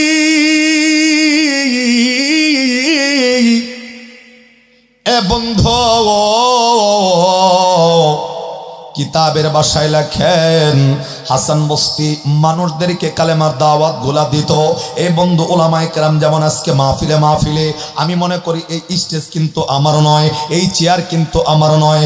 এই বন্ধু এই চেয়ার কিন্তু আমার নবীর চেয়ার ছিল, এই চেয়ার কিন্তু আবু বকরের চেয়ার, এই চেয়ার কিন্তু ওসমান রাদিয়াল্লাহু তাআলা আনহুর চেয়ার, এই চেয়ার কিন্তু এ বন্ধু সাহাবায়ে কেরাম তাবেঈনদের চেয়ার। আজকে আমি এই চেয়ারে বসার আয় বন্ধু আমার ব্যক্তিগত কোনো ক্যাডেট নয়। এই চেয়ারে আপনারা আমাকে বসতে দেওয়ার পিছনের কারণ হইল নবী নাই, সাহাবায়ে কেরাম নাই, তাবেঈন নাই, তাবেঈন নাই। এ বন্ধু কিন্তু উলামায়ে কেরাম হলো নবীর ওয়ারিস। যারা কোরআনের কথা বলবে, যারা হাদিসের কথা বলবে, আমার নবী তাদেরকে নায়েবে রাসূল বলে আখ্যায়িত করেছেন। এ বন্ধু উলামায়ে কেরাম কিন্তু নবীর ওয়ারিস, এর জন্য কিন্তু তারা দুনিয়ার জমিনে এখনো পর্যন্ত কিন্তু মানুষের কাছে সম্মানিত। আমার ভাইরা রে, হাসান বসরি রাহমাতুল্লাহি আলাইহি আল্লাহ রাব্বুল আলামিনের বিশিষ্ট ওলি, কিন্তু বন্ধুত্ব হতে হতে হিন্দু মানুষের সঙ্গে বন্ধুত্ব হইয়া গেছে। এ বন্ধু আমাউল নামের বন্ধুর সঙ্গে বন্ধুত্ব হইয়া গেছে। আমার ভাইরা দীর্ঘদিন পর্যন্ত বন্ধুত্ব চলছেন। তিনি কিন্তু কোরআনের সূরাতুন নিসার 144 নম্বর আয়াত খুব ভালো করে জানে। তারপরেও তার লাগে সম্পর্ক করার পিছনের কারণ কি? এ বন্ধু জেনে শুনেও তার সাথে সম্পর্ক করার পিছনের কারণ কি? আমার ভাইরা রে, আমার বন্ধুগণ, হাসান বসরি রহমতুল্লাহ আলাইহি দীর্ঘদিন সম্পর্ক চলার পরে হঠাৎ করে একদিন মসজিদ থেকে বের হওয়ার পর এই হিন্দু লোক আমাউল বন্ধুরে ডেকে ডেকে ডাকায়, বন্ধুরে আমি তোমার একটা প্রশ্ন জিজ্ঞাসা করতে চাই। এ বন্ধু, তুমি কি আমার প্রশ্নের উত্তর দেওয়ার জন্য প্রস্তুত আছনি? হিন্দু মানুষ এই আমাউল নিজের বন্ধু হাসান বসরি রহমতুল্লাহ আলাইহির ডাকায়, বন্ধু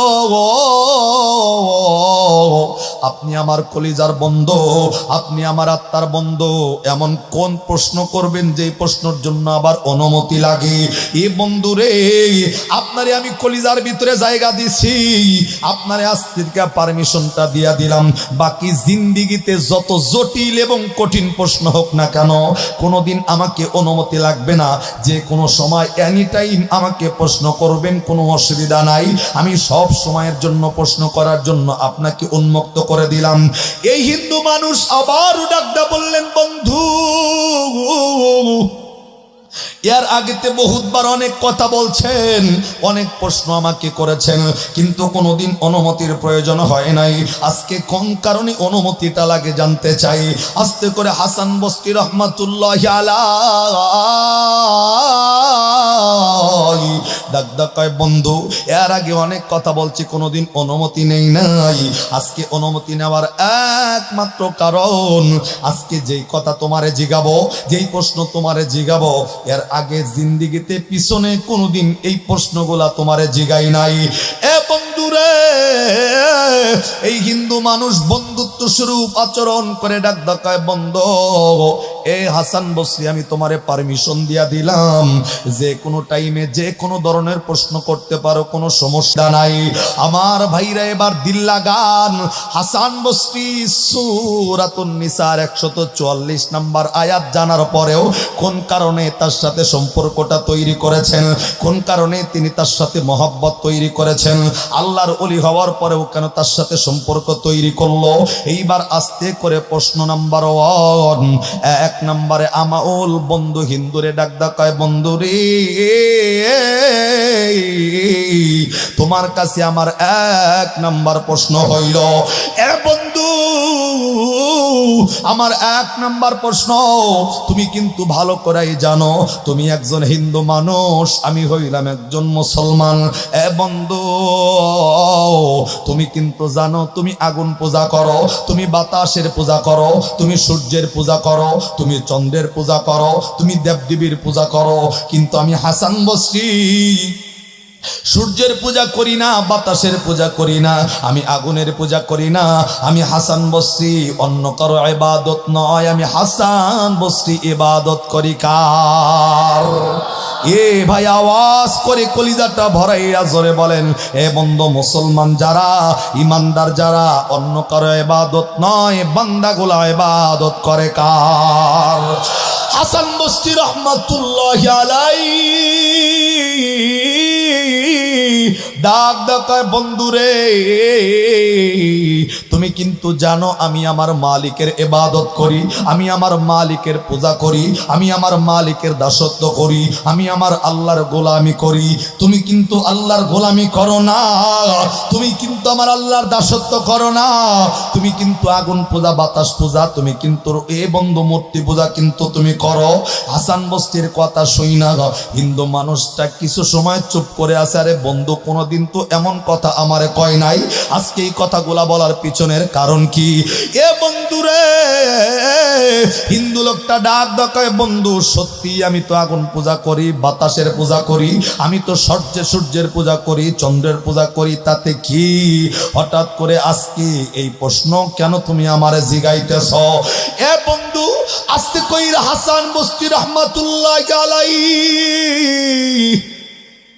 ডাকদা বলল, বন্ধুরে এই প্রশ্নটা করার একমাত্র কারণ হইল তুমি যেই আগুনের পূজা করো, তুমি যে বাতাসের পূজা করো, চন্দ্রের পূজা করো, সর্বপ্রথম শুধুমাত্র এতটুকু জিজ্ঞাসা করতে চাই, এই যে আগুনের পূজা করো, এই আগুন পূজা করো কয় বছর হইছে, কতদিন হইছে?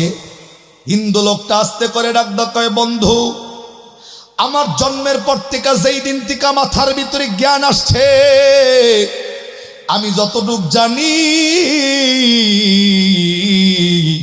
আমি আমাউল একদিন নয়, 1 বছর নয়, আমি এই আগুন পূজা করি 1 বছর 5 বছর 10 বছর নয়, আজকে 33টা বছর পার হইয়া গেছে আমি আমাউল এই আগুনের পূজা করি। একবার আওয়াজ করে জোরে কর নাউযুবিল্লাহ। হাসান বস্তি রহমাতুল্লাহি আলাইহি 33 বছরের কথা শুইনা একটু অবাক হইয়া এই হিন্দু লোক আমাউল রে ডাক কয়, বন্ধ, তুমি যে 33 বছর পূজা করো, আমি শুধু তোমার কাছে এতটুক একটা কথা জানতে চাই। ডাক কয়, কি কথা? হাসান বসরি ডাক কয়, আমি তো আল্লাহর পূজা করি, আল্লাহর গোলামি করি, আল্লাহর দাসত্ব করি, আল্লাহর ইবাদত করি, একমাত্র কারণ হইল আমার আল্লাহর খুশি কইরা জান্নাতে যাওয়ার ইচ্ছা। কথা কোন ঠিক কিনা?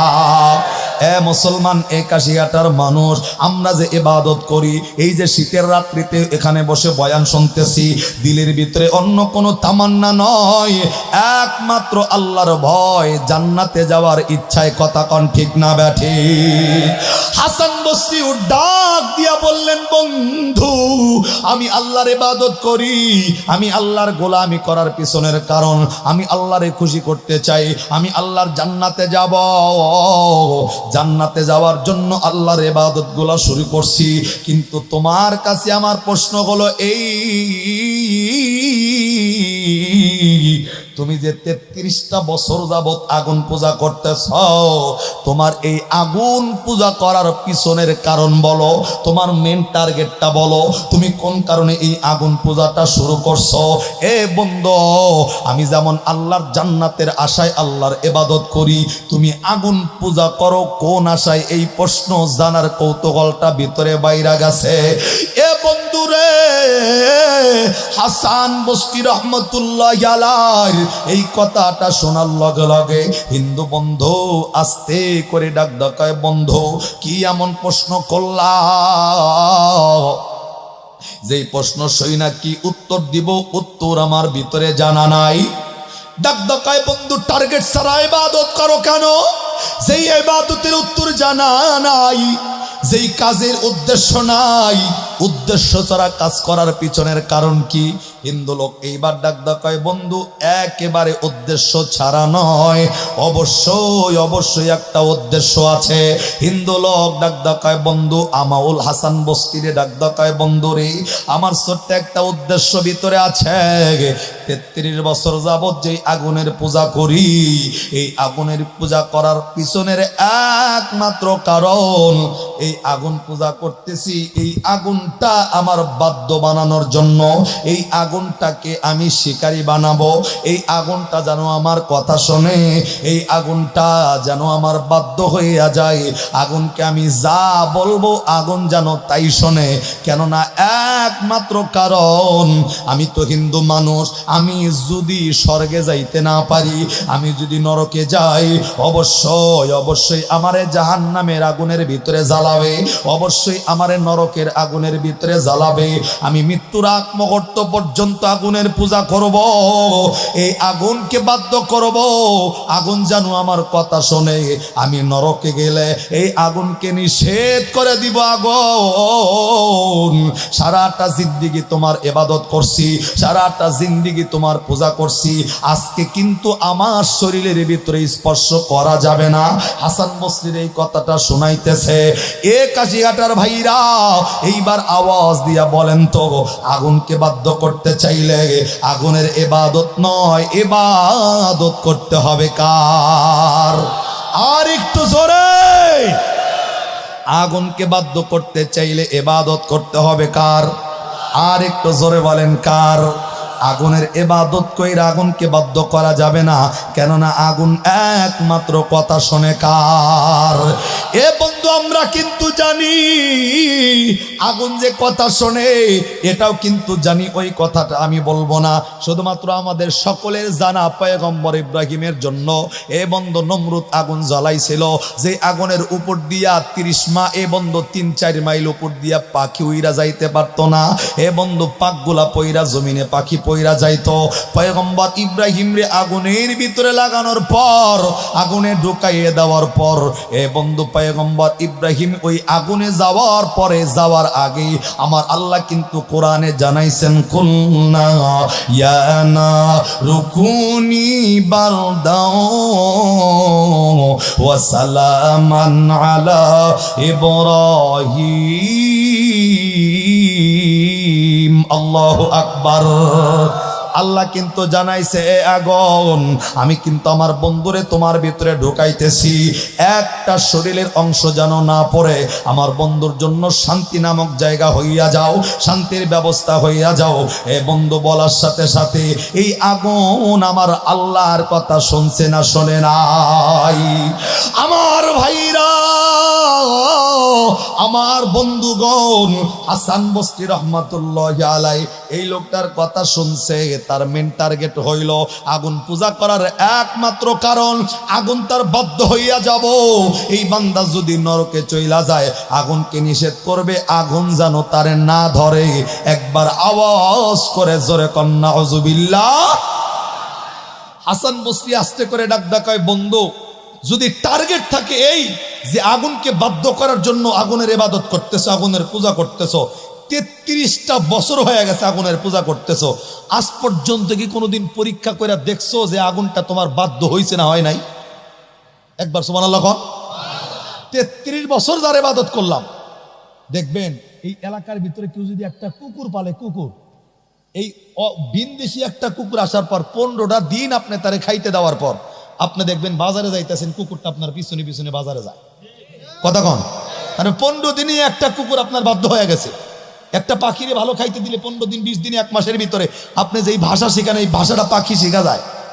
এখন হাসান বসরি এই এই এই এই এই কথাটা বলেই তিনি তারা ডাক দেয়া বলছে, বন্ধু, যেটার ইবাদত 33টা বছর যাবত করতেছ, আজ পর্যন্ত কি কোনোদিন পরীক্ষা করে দেখছো আগুনটা বাধ্য হয়েছে কিনা? ডাক দেয়, বন্ধু, কেমনে পরীক্ষা করবো? পরীক্ষা করার তো অনেক মাধ্যম আছে। কেমনে মাধ্যম? মাধ্যম নাম্বার 1, আগুন জ্বালাও। আগুন জ্বালাইয়া একটু হাতটা দিয়া দেখো যে আগুনের ভিতরে হাতটা পড়ে নি, ভাই দইল না হইলে একবার কি পরীক্ষা করা দরকার না? সুবহানাল্লাহ কোন। ডাক দেয়, বন্ধু, তুমি তো 33টা বছর যাবত আগুনের পূজা করতেছো, আর আমি আমার জন্মের পর থেকে নিয়ে আমার মালিকের পূজা করতেছি। বন্ধু, যদি কিছু মনে না করো, তোমার এবং আমার মধ্যে একটা পরীক্ষা করতে চাই। সুবহানাল্লাহ কয় না? আরেকটু জোরে কয় না? আবার কোন? আবার কোন?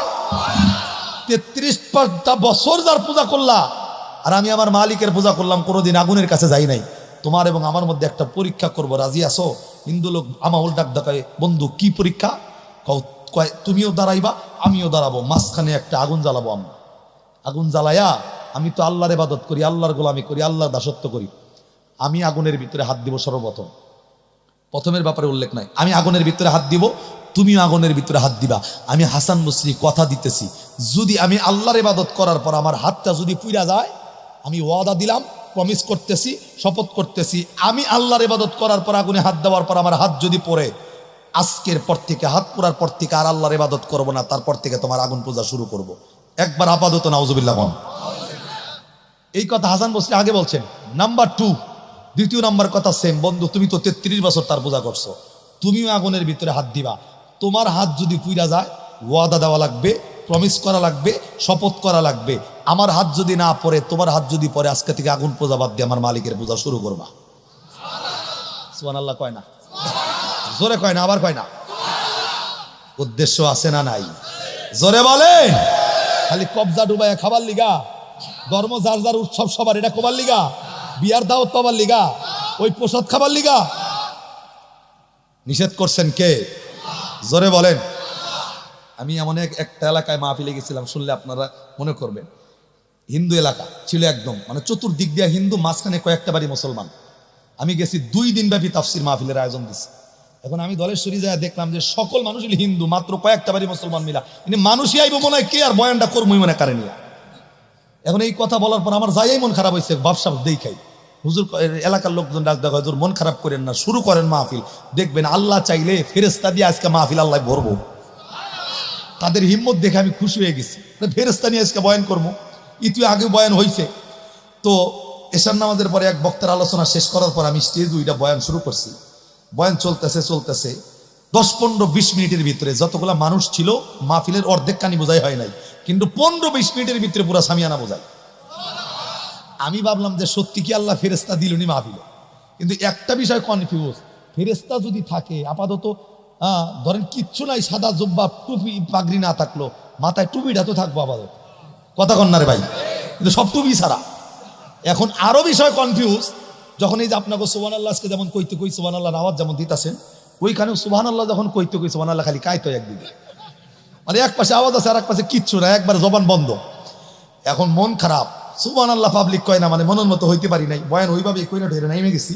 কুমুটির এক লোক পিছিয়ে পিছিয়ে গেছে, কয় হুজুর মন খারাপ করছেন, আমি যে হালকা কিল্লিগা, আমি বললাম সুবহানাল্লাহ পাবলিক কইল না কেন ভাই, এটা কোন?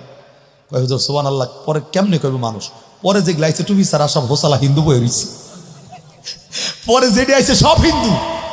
আমি পরে বলছি মাশাআল্লাহ আপনাদের এলাকার হিন্দুরা ভালো ইমানদার, তা ইমানদার না হইলে তো এরা মাহফিল হয় নাই, কোরআনের বয়ান শুনতে হয় নাই, ধাক্কায় আনা যায় না, আর ইচ্ছা করে আইছে, চারটেখানি কথা না। কয় হুজুর ইমানদার কোন আর যাই কোন, আমগো লগে তাদের লগে ভালো একটা আন্ডারস্ট্যান্ডিং, ভালো একটা কানেকশন আছে। কি কানেকশন? কয় কানেকশন হইলে এই, আমরা যদি মাহফিল দেই, আমাদের এক লগে চলাচলে একটা বাজারেই আমরা বসবাস করি, সকাল হইলেই দেওয়া হয়, এমন মহব্বত হয়ে গেছে দাগো লাগে। মাহফিল দিলে একটা হিন্দু বাড়িতে বয়া থাকে না, সবাই যার যার মতো যে যেমনে পারে সাহায্য সহযোগিতার হাত বাড়ায়া, সামিয়ানা টানায়া, বাঁশ গাইরা, খোটা গাইরা, এটা কইরা ওটা কইরা, একবার মাহফিলের সামিয়ানা গারাত থেকে শুরু করে খোলা পর্যন্ত তারা আমাদের সাথে আছে। সুবহানাল্লাহ পরে কোন? আরে না কইেন না, তাও কয় রে ভাই হাট। তো আমি দেখছি উনারা বললো যে হুজুর ফার্স্ট টু লাস্ট ওরা আমাদের সাথে। আমি বলছি মাশাআল্লাহ, তিনি তো আলহামদুলিল্লাহ, যে যেহেতু ওনারা আপনারা যে সাথে আছে সদা সর্বদা আছেই, তাহলে তো ভালো। হুজুর এমন কানেকশন আমরা তৈরি করছি, যেমন আমগো মাহফিলের সময় একটা হিন্দু বাড়িতে বয়ে থাকবো না, মাহফিল যেমন শুনবো, ওনাদের দুর্গাপূজার সময় আমরা বাড়িতে বয়ে থাকি না। এইবার নাউজুবিল্লাহ জোরে কোন? কানেকশনটা দেখছেন? প্রত্যেক বছর 2 দিন ব্যাপী করে মাহফিল দেয়, হিন্দুরা তাগো মাহফিলে আসে আর এনারা দুর্গাপূজার সময় প্রসাদে যায়। তাহলে কালেকশন সুন্দর না? ভালো হয়েছে। আজকে মুসলমানের ভিতরে এটা চলতেছে, কথা কোন ঠিক না? যে ইব্রাহিম পয়গম্বর, যেই নমরুদ, যেই ঠারকানগুলা ভাঙার কারণে, যেই ঠারকানগুলা মূর্তিগুলা ভাঙার কারণে এই নমরুদের আগুনের ভিতরে জ্বলতে হয়েছে, আজকে কষ্ট লাগে মুসলমানের উপর। অনেক মুসলমান দেখবে রিক্সা ভাড়া করে, অটো ভাড়া করে সেই ঠারকানের মূর্তিগুলা দেখতে যায়, পূজা দেখতে যায়, কথা কোন? আবার কিছু মুসলমান আছে এমন দেখবেন একটু গরিব মানুষ, টাকা পয়সা কম, ওই বেলা চিন্তা করে আল্লাহ তো আমার গরিব বানাইছে, আমি তো মরলাম, এই মরার চিন্তা কইরা ও সেই দুর্গাপূজার সময় 3 দিনের জন্য একটা লাঠি নিয়ে যায়, ওই দুর্গাপূজার মূর্তির ঘরের সামনে দাঁড়ায় পাহারা দেয়, কথা কন না? আপনার এলাকায় মনে না এগুলা? যদি নাই, কিন্তু শুকরিয়া আদায় করেন, জোরে কন আলহামদুলিল্লাহ কন। না থাকার কারণে জোরে কন আলহামদুলিল্লাহ। যাদের এলাকায় আছে তাকে মরণের শেষ নাই। অনেক মুসলমানের সন্তান আমি দাড়িওয়ালা দেখছি। আমি একটা আগে পুরাবাড়ি একটা হাসপাতাল মসজিদের সামনে নামাজ পড়াইতাম, জহরের নামাজের পরে একদিন বেরোইছি একটা মাস্টারের বাড়িতে দাওয়াত খাইতে যাবো, পূজা একবারে মসজিদের সামনেই ওনাদের মূর্তিঘর, মানে নামাজের সময় বন্ধ রাখছে, এই ব্যাপারে আবার ভালো আছে। তো আমি তাকায় দেখলাম একটা লোক লাঠি নিয়ে দাঁড়ানো ঘরের সামনে, একেবারে চাপায় দাঁড়িয়ে, আমার চাইতে বেশি, তো লাঠি নিয়ে দাঁড়ানো। আমি ভাবছি যে অনেক হিন্দুদের ভিতরেও তো দাঁড়িয়ে থাকে, আছে না? দেখেন ওই যে রবীন্দ্রনাথ ঠাকুর, আর চাপায় দাড়ি কম না বেশি? অভাব নাই। তো অনেক হিন্দুর চাপায় দাঁড়ায়, আমি ভাবছি লোকটা হিন্দু হতে পারে। তো আমি লোকটার দিকে তাকায় রয়েছি, লোকটা আমার দিকে তাকায়, আমি হাঁটতেছি আর ওর দিকে তাকাইতেছি, লোকটা মুসলমান না হিন্দু। এখন আমি যখন চইলা যাইতেছিলাম ওই সময় লোকটা আস্তে করে ডাক কয়, আমারে সালাম দিছে, হুজুর আসসালামু আলাইকুম। মানে আমারে সালাম দিয়ে প্রমাণ করছে, হুজুর যত চাইয়া থাকেন আমার হিন্দু মনে করেন, আমি কিন্তু মুসলমান। নাউজুবিল্লাহ কোন? আমি মনে মনে করি তোর কপালে জুতার বাড়ি হারামজাদা, কথা কন না? কিল্লিগা ও কিল্লিগা গেছে জানেন, লাঠি একটা হাতে নিয়ে ওই 3 দিন ওই জায়গায় পাহারা দিব, 3 দিনে 1500 টাকা পাইব কিংবা 3000 টাকা পাইব। যেই পয়গম্বর যেই মূর্তিগুলা ভাঙার কারণে, এই বন্ধু আপনার আমার জাতির পিতা মূর্তি ভাঙার কারণে যেই নমরুদের জাহান্নামের চিতার আগুনের ভিতরে জ্বলে, এবং নমরুদের আগুনের ভিতরে জ্বলতে হয়েছে, নিজের বাবা মা বাবা পর্যন্ত ত্যাগ করে ওই আগুনের ভিতরে ফালায় দেওয়া হয়েছিল। আজকে মুসলমানের সন্তান রিজিকের অভাবের কারণে মাত্র 1500 টাকার লিগা ওই মূর্তিগুলা পাহারা দেয়। এই মুসলমানের ইমান কই গিয়া দাঁড়াইছে? কথা কন ঠিক কিনা? এখন যদি বলি কাজ করো কি লিগা, বলবো যে হুজুর এই কাজ করার পিছনের কারণ হইলো আমার তো টাকা পয়সা নাই, বাজার ঘাট যদি 3 দিন 1500 টাকা পাই তাহলে 1 সপ্তাহ বাজার আমার ভালো করে চলে। আরে ভাই, তোর রিজিকের চিন্তা তুই করস কেন? আল্লাহ তো পবিত্র কোরআনে সূরাতুল হুদ 12 নম্বর পারার 1 নম্বর পৃষ্ঠার 1 নম্বর লাইনের 6 নম্বর আয়াতে আল্লাহ বলছেন, ওয়া মিন দাব্বাতিন ফিল আরদি ইল্লা আলাল্লাহি রিজকুহা ওয়া ইয়ালামু মুস্তাকাররাহা ওয়া মুস্তাওদাহা কুল্লুম ফি কিতাবিম মুবিন। আল্লাহ ডাক দেখায়, আরে কাশি হাঁটার মানুষ, রিজিকের টেনশন করে কোনো লাভ নাই। তোমার দুনিয়াতে পাঠানোর আগেই তোমার রিজিকের একটা প্যাকেজ তৈরি করে তারপরে তোমাকে দুনিয়াতে পাঠাইছে। সুবহানাল্লাহ। কালকে কইন আর একটু জোরে। তাহলে তার সম্পর্কটা দেখছেন? তাদের সম্পর্ক, আমাদের সম্পর্ক, আর আল্লাহর ওলির সম্পর্ক। সুবহানাল্লাহ। কোন প্রশ্ন কি? তুমিও আগুনের ভিতরে হাত দিবা, আমিও দিব। যার হাতটা পুড়ে যায় সে তার ধর্ম ছেড়ে দিবে, যারটা পুড়বে না তার ধর্ম সে গ্রহণ করবে। সুবহানাল্লাহ জোরে। হিন্দু লোকটা ভাবতেছে দীর্ঘক্ষণ, কিরে জিন্দিগিতে 33টা বছর পার হয়েছে, আজ পর্যন্ত আঙ্গুলটাও দিয়া দেখি নাই যে এই লোকটা আমার কথা, এই আগুন আমার বাধ্য হয়েছিল। আজকে হঠাৎ করে পরীক্ষা করি কেমনে? আর যদি না করি তাহলে পূজা করলাম কার? হ্যাঁ, কার পূজা করলাম? হাসান বসরির কথা শুই না হিন্দু অবাক।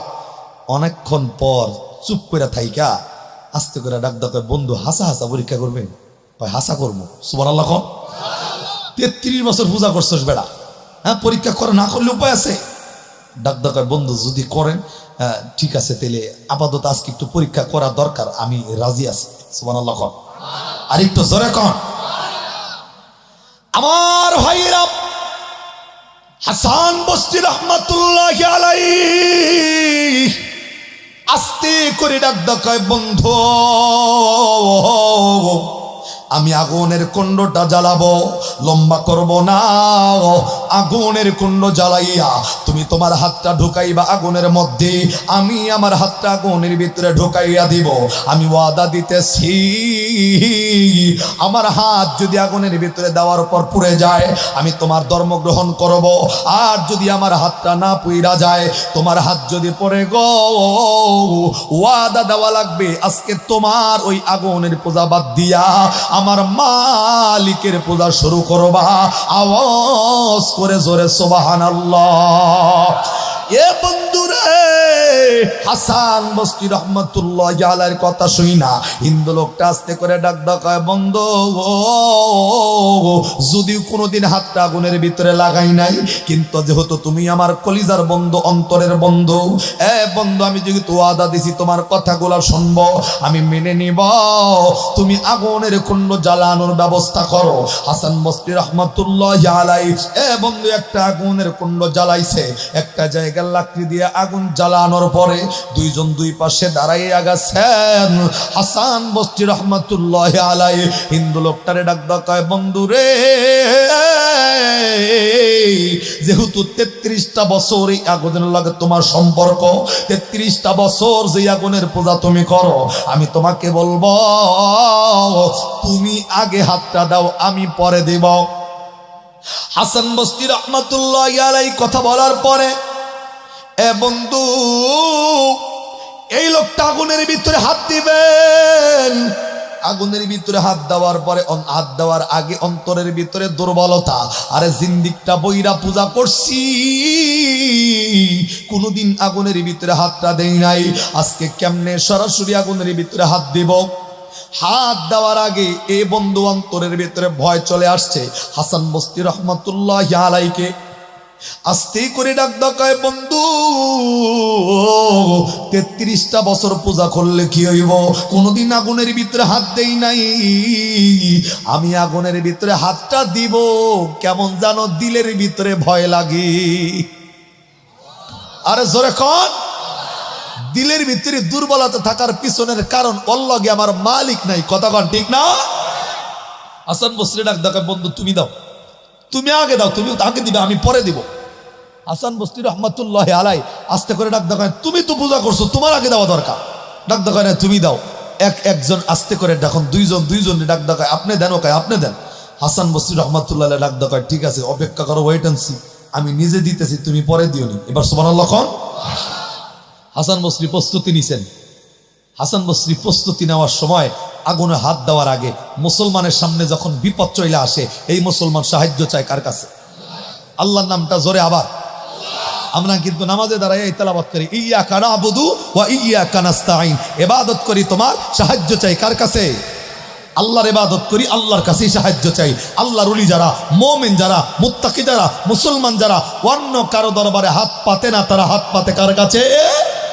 হাসান বসরি রহমাতুল্লাহি আলাইহি আগুনে হাত দিবে, উনিও কোনোদিন আগুনে হাত দেয় নাই। আস্তে করে আমার আল্লাহরে ডাক দেয়, আল্লাহ তুমি তো আলিমুল গায়ব, তুমি তো আলিমুম বিজাতিস সুদূর, আল্লাহ সব তো তুমি দেখতেছো, কোন ঘটনা ঘটতেছে, কথা কোন ঠিক না? এই জায়গায় বৈশা কার অন্তরে কোন পরিকল্পনা চলতেছে, এই গোপন খবর মালিকের কাছে আছে না নাই? হাসান বসরির এই যে আয়োজন, আল্লাহ তো সব দেখে। হাসান বসরি আস্তে করে, এ বন্ধু আমার আল্লাহরে ডাক দেয়, আল্লাহ এ মাবুদ, আমি এই আগুনের ভিতরে হাত দিব, আল্লাহ তুমি তো সব দেখতেছ, আল্লাহ তুমি তো সব কিছুর মালিক, তুমি তো আলিমুল গায়ব, আল্লাহ আগুনের ভিতরে হাত দিতে চাই। ও মাবুদ, একজন মানুষের লাগে আমি সম্পর্ক তৈরি করছি, লোকটা মুশরিক, লোকটা মুসলমান নয়, সারাটা জিন্দেগি আগুনের পূজা করছে। ই আল্লাহ, আগুনের কুণ্ড জ্বালাইছি পরীক্ষা দেওয়ার জন্য, আল্লাহ তুমি তো আলিমুল গায়ব, তুমি তো সব জানো, সব দেখো, আমি হাসান বসরি এই আগুনের ভিতরে হাত ঢুকাইয়া দিব, আল্লাহ তোমার কাছে সাহায্য চাই। আমি আগুনের ভিতরে হাত দেওয়ার পর আমার হাত যদি পুইরা যায়, আল্লাহ তাহলে কিন্তু এই লোকটাকে আমি কালেমার দাওয়াত করতে পারি না। আওয়াজ করে জোরে কোন সুবহানাল্লাহ। আয় মাবুদ, এই আগুনের ভিতরে হাত দেওয়ার পর আমার হাত যদি পুইরা যায়, তাহলে কিন্তু আমি এই লোকটাকে কালেমার দাওয়াত দিতে পারবো না। আল্লাহ আমি তোমার উপর তাওয়াক্কাল কইরা, আল্লাহ তোমার উপর ভরসা কইরা আমি আগুনের ভিতরে হাত দেব। এ বন্ধু, হাসান বসরি কিন্তু আপনার আমার মতো মানুষ নয়, তিনি কিন্তু আল্লাহ পাক রব্বুল আলামিনের একজন ওলি। আর ওলিদের ব্যাপারে আমার আল্লাহর পবিত্র কোরআনের বর্ণনা, আল্লাহ ডাক দিয়া বললেন, আলা ইন্না আউলিয়া আল্লাহি লা খাউফুন আলাইহিম ওয়া লা হুম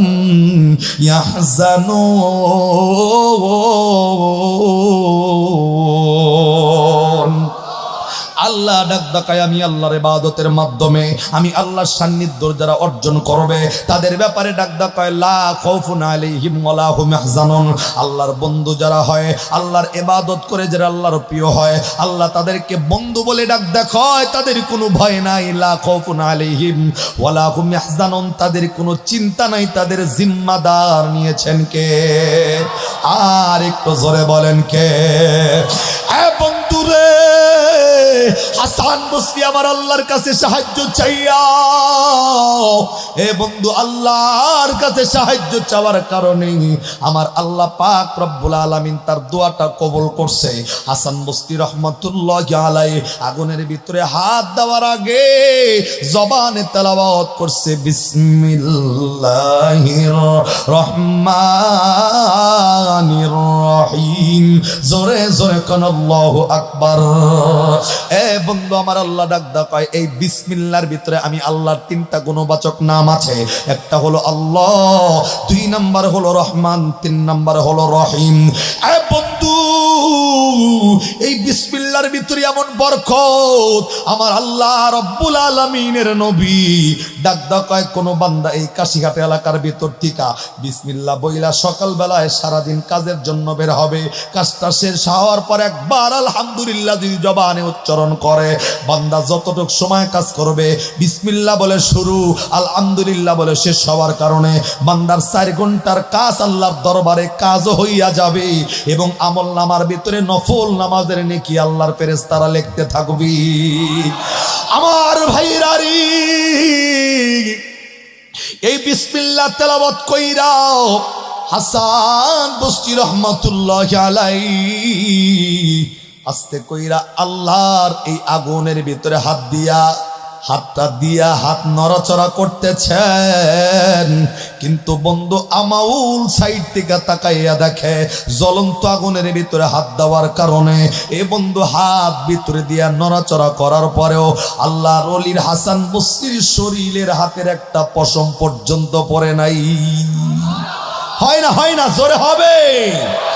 আমার ভাইরা, আমার বন্ধুগণ, আল্লাহ পাক রব্বুল আলামিন হাসান বসরির দোয়া কবুল কইরা আগুনে হাত দেওয়ার পরেও হাতের একটা পশম পর্যন্ত হাসান বসরির পরে নাই, সুস্থ হাত একেবারে বের কইরা নিয়ে আসছে। এইবার বন্ধু আমাউল রে ডাক ডাকায়, বন্ধু আগুনের ভিতরে এইবার কিন্তু তোমার হাত দেওয়ার পালা। এইবার ডাক ডাকায়, বন্ধু সত্যি তো আমার পালা, তোমার হাত তো পরে নাই। আস্তে কইরা এই লোকটা আগুনের ভিতরে হাত দিবি। এই বন্ধু হিন্দু বৌদ্ধ খ্রিস্টান তো আল্লাহরে চেনে না, তারা তো আমার আল্লাহরে ডাকে না, তারা তো আল্লাহর ইবাদত করে না, তারা তো আল্লাহর গোলামি করে না। এই বন্ধু তারা তো দেবদেবীর পূজা করে। হাসান বসরি বিসমিল্লাহ বইলা হাত দিছেন, কিন্তু আমাউল কি বইলা হাত দিব? হাত দেওয়ার আগে আমাউল দেবতাদেরকে ডাক ডাকায়, এ লাত মানাত ওজ্জা ডাক ডাক কইতাছে রাম রাম রাম। হ্যাঁ, রাম। আস্তে করে রাম রাম কইয়া হাতটা কেবল ঢুকাইব। যেমন পয়গম্বর ইব্রাহিম আগুনের ভিতরে থাকার পর নমরুদ যখন ঘুরে ঘুরে দেখছে যে পয়গম্বরের পশম পড়ে না, নমরুদ খালি ঘুরতাছে আর জিবা কামড়াইতেছে, করলাম কি এত খরচ করে, হ্যাঁ, চুল দেহি পড়ে না। ডাক ডাকায় আগুনের পাওয়ার কি কমে গেল? লগে লগে আল্লাহ তো দেখতেছে আগুন, আল্লাহরে ডাক ডাকা, আল্লাহ জবানটা খালি খোলো। আল্লাহ জবানটা খুলছে, আগুন নমরুদরে ডাক ডাকায় যে আমার পাওয়ার আছে না নাই, খালি একটা পাও দিয়া দেখ, খবর কি হয়। সুবহানাল্লাহ, কোন আছে না নাই দেখাই তো, খালি পাউডার দিয়া দেয়। কিন্তু এই বেড়া তো সাহায্য আল্লাহর কাছে চায় না, সাহায্য চাইতেছে রাম রাম কই, আমের কপালে বাস। কথা কোন ঠিক না? যেই রামের কাছে একটা বিষয় খেয়াল করেন, কাশিয়াটার মানুষ ভালো বুঝবেন। এই মোবাইলটা যদি আমি বানাই, এই মোবাইলের সৃষ্টিকর্তা কিন্তু আমি, ঠিক না? এই মাইকটা যদি আমি বানাই, এই মাইক সৃষ্টিকর্তা আমি। এখন তো এই মোবাইল আমি বানাই যদি আমি বলি এইটা আমার সৃষ্টিকর্তা, সেইটা পাগল দুনিয়া তার কেউ আছে? বুঝাইতে পারি নাই?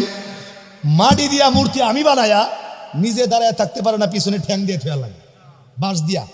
এখন বাঁশ দিয়া যদি বানায়, আমি বানায় যদি ডাক দেখো এটা আমার সৃষ্টিকর্তা, এটা আমার রব, এটা আমার খোদা, এর চাইতে তো পাগল আর দুনিয়ার জমিনে কেউ নাই। আমি বানাইছি, ওর সৃষ্টিকর্তা আমি, ও আমার সৃষ্টিকর্তা কেমনে হয়? কথা ঠিক না? আপনারে আমারে বানাইছে কে? তার মানে আপনার আমার সৃষ্টিকর্তা কে? আমরা এটা জানি। আর আমি যেটা আবিষ্কার করবো এটার সৃষ্টিকর্তা আমি রে ভাই, ওইটা আমার সৃষ্টিকর্তা হয় কেমনে? যেই মালিকের ইবাদত করে, যারা যার যেই ঠাইকান যেই মূর্তি পূজার ইবাদত করে, একটা মূর্তি খালি বৃষ্টির ভিতরে 10টা মিনিট দাঁড় করে রাখেন, মূর্তির কিছু থাকে নাকি দেখবো? কথা কন নাকি লিগা? ওরা বৃষ্টিতে, আমি দেখছি বৃষ্টিতে যখন নিয়ে যায় দেখবে উপর দিয়ে কাগজ দিয়ে নিতেছে, তার মানে মালিকের অবস্থা খারাপ হয়ে যাবো। কথা কন ঠিক না? এই মাল এই রকম মূর্তি টুর্তির টাইম নাই। কথা কন ঠিক না? এই কাল্পনিক ধর্মতে আমরা বিশ্বাসী নয়। আল্লাহ আমাদের ধর্মের ব্যাপারে বলছেন ইন্না দীনা ইনদাল্লাহিল ইসলাম, মুসলমানের ধর্মই হলো ইসলাম, ধর্ম হলো প্রকৃত ধর্ম। কথা কন ঠিক কিনা? ভাই এই কথা বলতে গেলে আর একটা কথা চলে আসবে, আমি ওইদিকে যাবো না, দিল লাগান। ও রাম রাম কইয়া আগুনের ভিতরে যখন হাত দিব, আস্তে করে আগুনের ভিতরে হাতটা দিব। এখন আল্লাহ তো দেখতেছে বান্দা তোর কপালে কি। আগুন রে আল্লাহ ডাক ডাকায়, দেখিস হাত কল দিতাছে। সুবহানাল্লাহ, হাত কল দিতাছে আগুন, কিচ্ছু তা কইতাম না তারে, তুই খালি দেখিস। ওই খালি আস্তে করে আগুনের ভিতরে হাতটা দিতে দেরি, যেমন মানুষের যে বাগুন ছানা যেমন হয়ে যায় না, বাতে সেদ্ধ দিলে হাত দেওয়ার লগে লগে চামড়া চুমড়া পুইরা খানচুর হয়ে গেছে। সুবহানাল্লাহ, কোনো মধ্যে হাতটা টান দিয়ে বের করছে, যে হাতের হাত নাই, চামড়া চুমড়া পশম টসম সব নাই। আস্তে করে কান্নার চিৎকার চেঁচামেচি শুরু করছে। বন্ধুর ট্রিটমেন্টের ব্যবস্থা করার পর হাসান বসরি আস্তে করে ডাক ডাকায়, বন্ধু মনে আসেনি? কি কইছিলাম না, যদি আমার হাত পড়ে তোমার হাত যদি না পড়ে, তাহলে আমি আমার ধর্ম ছাইরা তোমার ধর্ম পালন করবো। আর তুমি কিন্তু আমার ওয়াদা দিছো, তোমার হাত যদি পড়ে তোমারটা ছাইরা আমারটা পালন করা লাগবে। সুবহানাল্লাহ। কোন হাসান বসরির কলিদার বন্ধু, ও তো তার দিলটা দিয়া ভালোবাসে। ডাক ডাকায়, বন্ধু আমি তো কথা দিছিলাম, যে কথা যদি দিয়ে থাকো, কথা কি পালন করবা না করবা না, ওয়াদা কি রাখবা না রাখবা না, এটা কও। হাসান বসরি এই কথা বলার পরে বন্ধু চোখের পানিটা ছাইরা দিয়া ডাক ডাকায়, বন্ধু একটা উদ্দেশ্যে আমি তোমার কথাটা রাখতে পারি, আমার একটা শর্ত আছে। কি শর্ত? হাসান বসরি ডাক ডাকায়, তুমি যদি কালেমা পড়ো তোমার সব শর্ত আমি নির্দ্বিধায় মানতে রাজি। সুবহানাল্লাহ। কোন এই বন্ধু, আল্লাহর ওলিয়ে কেরাম, সাহাবায়ে কেরাম, তাবেঈন, তারা এই কালেমার জন্য নিজের তাজা জীবনটাকে বিলায় দিয়েছে। কথা কোন ঠিক না? হাসান বসরি সেম কথা, তুমি যদি খালি কালেমাটা পড়ো তোমার সব শর্ত আমি মানতে রাজি আছি। আল্লাহু আকবার কর।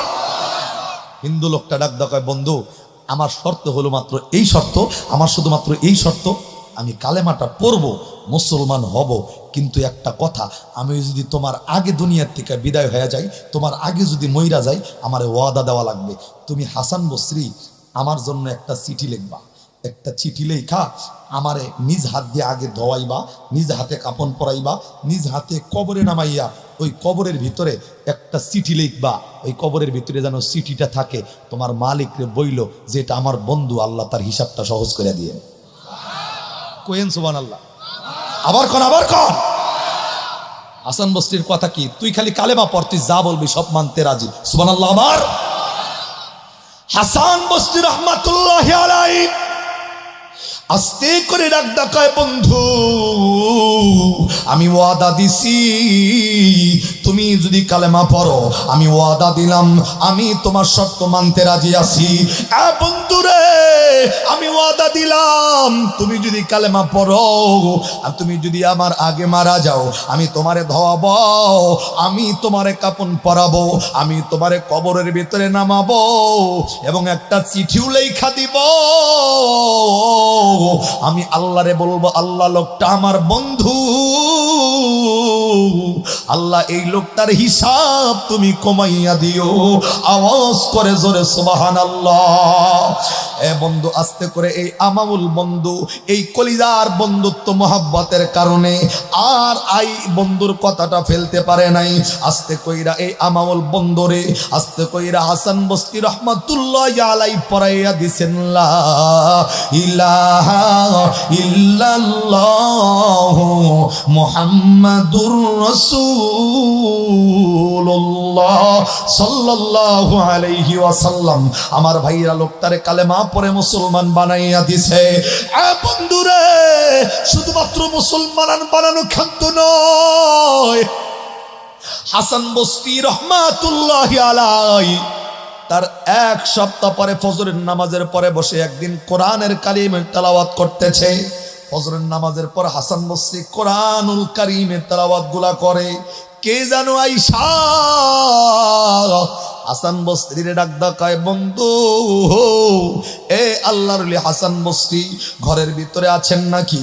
আল্লাহর ওলি আস্তে করে কোরআনের তেলাওয়াতটা বন্ধ কইরা দিয়া ডাক ডাকায়, কে ডাকে? ওই বাহির থেকে আওয়াজে ডাক ডাকায়, বন্ধু রে, এ আল্লাহর ওলি গত এক সপ্তাহ আগে যে হিন্দু লোকটারে কালেমা পড়ে মুসলমান বানাইছেন, এ বন্ধু আপনি কি খবর জানেন? ওই লোকটা তো দুনিয়ার জমিন থেকে আল্লাহর ডাকে সারা দিয়া বিদায় নিছে। এ বন্ধু, হাসান বসরির কলিজার ভিতরে এমন আঘাত লাইগা গেছে। এ বন্ধু কোরআনটা বন্ধ কইরা দিয়া নিজের বন্ধুর মায়ায় নিজের ঘর থেকে বের হইয়া ওয়াদা পালনের জন্য দৌড় মাইরা দিছে। আমার বন্ধু আমারে জানাইছে, আমার বন্ধু মারা গেলে তার লাশটা আমি নিজে হাত দিয়া ধোয়াবো, আমি নিজে কাফন পরাবো, আমি নিজেই তারে কবরের ভিতরে নামাবো। হাসান বসরি রাহমাতুল্লাহি আলাইহি দৌড়াইয়া চইলা গেছে। এ বন্ধু, ওই হাসান বসরি ওই বাড়ির ভিতরে গিয়া এ বন্ধু লোকটারে নিজে বের কইরা নিজে ধোয়াইছেন, কাপড়টা পরিধান করাইয়া নিজে জানাজার ইমামতিটা কইরা নিজের হাত দিয়া বন্ধুরে কবরের ভিতরে নামাইয়া ওই যে একটা চিঠি আল্লাহর কাছে লেখা দিয়া আমার আল্লাহরে ডাক দেয়া বলছেন, আল্লাহ লোকটা আমার বন্ধু মাত্র এক সপ্তাহ আগে কালেমা পড়ে মুসলমান হইছে। এক সপ্তাহ আগে কালেমা পড়ে মুসলমান হইছে। আল্লাহ আমার বন্ধু হিসাবটা একটু সহজ কইরা দিও। এ বন্ধু মনটার বন্ধুরে কবরের ভিতরে রাইখা হাসান বসরি বাড়িতে আসছে, কিন্তু কলিজার বন্ধুর কারণে আর দিলের ভিতরে শান্তি নাই। এ বন্ধু মনটা কেমন যেন অস্থির অস্থির অস্থির হইয়া গেছে। এশার নামাজটা পড়ার পরে হাসান বসরি রাহমাতুল্লাহি আলাইহি নিজের আপন বিছানার ভিতরে ঘুমাবে, কিন্তু ঘুম নাই। এ বন্ধু আমি জানাইয়া দেই, রাত্রিবেলায় যদি ঘুম না আসে আছে। আমার নবীর বর্ণনা, আমার নবীর উপরে দুরুদের আমল যারা কন্টিনিউ করবে, আমার নবী ডাক দকায় রহমতের ঘুম আল্লাহ তাদের চোখে দিয়া পরিপূর্ণতা দান করবে। হাসান বসরি রহমাতুল্লাহি আলাইহি এ বন্ধু নবীর উপরে দরুদ পড়তে পড়তে পড়তে পড়তে কখন ঘুমাইছে জানে না। এ বন্ধু গভীর রাত্রিতে হঠাৎ করে স্বপ্নে দেখতেছে। আমি আপনাদেরকে বলবো অ্যাটেনশন প্লিজ, একবার সুবহানাল্লাহ বলার জন্য রেডি হন আমার ভাইরা। আস্তে করে হাসান বসরি রহমাতুল্লাহি আলাইহি এ বন্ধু ঘুমের ঘরে স্বপ্ন দেখা ওই বন্ধু কবরের ভিতর থেকে ডাক দিয়ে হাসান বসরি ডাক কয় বন্ধু রে, এই যে আপনার চিঠি, এই চিঠি লাগে নাই, আল্লাহ পাক এমনি আমার জিন্দেগির সব গুনাহ মাফ কইরা দিছে। আর একটু জোরে, বন্ধু আপনার চিঠি লাগে নাই, আল্লাহ আমার জিন্দেগির গুনাহ মাফ কইরা দিছে। এ বন্ধু হাসান বসরি রহমাতুল্লাহি আলাইহি স্বপ্নে দেখার পর সকাল বেলায় বন্ধু ঘুম থেকে জাগনা পাওয়ার পর তাকাইয়া দেখি তার বালিশের পাশে এখনো পর্যন্ত তার হাতের লেখা চিঠিটা ওই জায়গার ভিতরে রাখা। আর একটু জোরে কোন সুবহানাল্লাহ। বন্ধু হাসান বসরি চিঠি দেখা এমন জোরে একটা চিৎকার মাইরা দিয়া আমার আল্লাহর ডাক দেয়, আল্লাহ যেই লোকটা মাত্র এক সপ্তাহ আগে কালেমা পড়া মুসলমান হইয়া গেল, আমি নিজে ধোয়াইছি, আমি নিজে কাপড় পরাইয়া, আমি নিজে জানাজা দিয়া নিজে কবরে নামাইছি, আল্লাহ তুমি তার প্রতি এত খুশি হইয়া যদি লোকটারে মাফ কইরা দাও, আমি হাসান বসরি কি তোমার দরবারে মাপ পাবো নাকি? এ বন্ধু রে, আল্লাহর ওলি হাসান বসরি রহমাতুল্লাহি আলাইহির বন্ধু শুধুমাত্র এক সপ্তাহ আগে কালেমা পড়ে মুসলমান হয়ে যাওয়ার কারণে আল্লাহ ওই বান্দার জিন্দেগির সব গুনাহগুলো আমার আল্লাহ মাফ কইরা দিছে। আর একটু আওয়াজ করে সুবহানাল্লাহ। এ বন্ধু এর জন্য আমার আল্লাহ পবিত্র কোরআনের ভাষায় আপনাকে আমাকেও জানায় দিছে, বান্দা এ বান্দা তুমি কিন্তু হিন্দু নয়, মুসলমান নয়, খ্রিস্টান নয়, যত জাতি আছে আল্লাহ কিন্তু এই জাতির প্রত্যেকটা মানুষের জন্য কোরআনের এই আয়াত। এ বন্ধু সূরাতুল ফুরকান 19 নম্বর পারার 5 নম্বর পৃষ্ঠার 2 নম্বর লাইনে 70 নম্বর আয়াত, সূরাতুজ জুমার 24 নম্বর পারার 3 নম্বর পৃষ্ঠার 9 নম্বর লাইনের 53 নম্বর আয়াত। এই দুইটা আয়াত কিন্তু সকল মানুষের জন্য প্রযোজ্য, হিন্দুর জন্য প্রযোজ্য, বৌদ্ধর জন্য প্রযোজ্য, খ্রিস্টানের জন্য প্রযোজ্য, নাস্তিকের জন্য প্রযোজ্য। আল্লাহ ডাক দেয় বান্দা গুনাহ করার পর একবার যদি আমি আল্লাহর দরবারে তওবা করো, এই বন্ধু ফুরকানের 70 নম্বর আয়াতে আল্লাহ ডাক দেয় একবার তওবার নিয়তে হাত বাড়াইয়া মাপ চাও, আমি আল্লাহ জিন্দেগির গুনাহ মাফ কইরা দিব। ওই পরিমাণ নেকিও আমি আল্লাহ সাথে সাথে তোমার আমল নামার ভিতরে উঠাইয়া দিব। আওয়াজ করে জোরে কোন সুবহানাল্লাহ। আর একটু জোরে। এ বন্ধু গুনাহ মাফ চাওয়ার পর যদি আল্লাহ মাফ করে আমলনামার ভিতরে সেই পরিমাণ নেকি উঠাইয়া দেয়, এই কোরআনের ভাষা দিয়ে আর একটা বার জিজ্ঞাসা করতে চাই, এইখানে যারা আমরা বসছি হায়াতের জিন্দেগির ভিতরে গুনাহ আছে না নাই? আওয়াজ করে জোরে বলেন আছে না নাই? গুনাহ যদি থেকে থাকে মাফ চাইব কার কাছে? আর একটু জোরে বলেন কার কাছে? শুধুমাত্র গুনাহগারদের হাতগুলা একটু উত্তোলন করে আমার মালিককে একটা ডাক দেখান আল্লাহ। আর একটু জোরে ডাক দেখান আল্লাহ। গুনাহ মাফের লক্ষ্যে আর একবার ডাক দেখান আল্লাহ।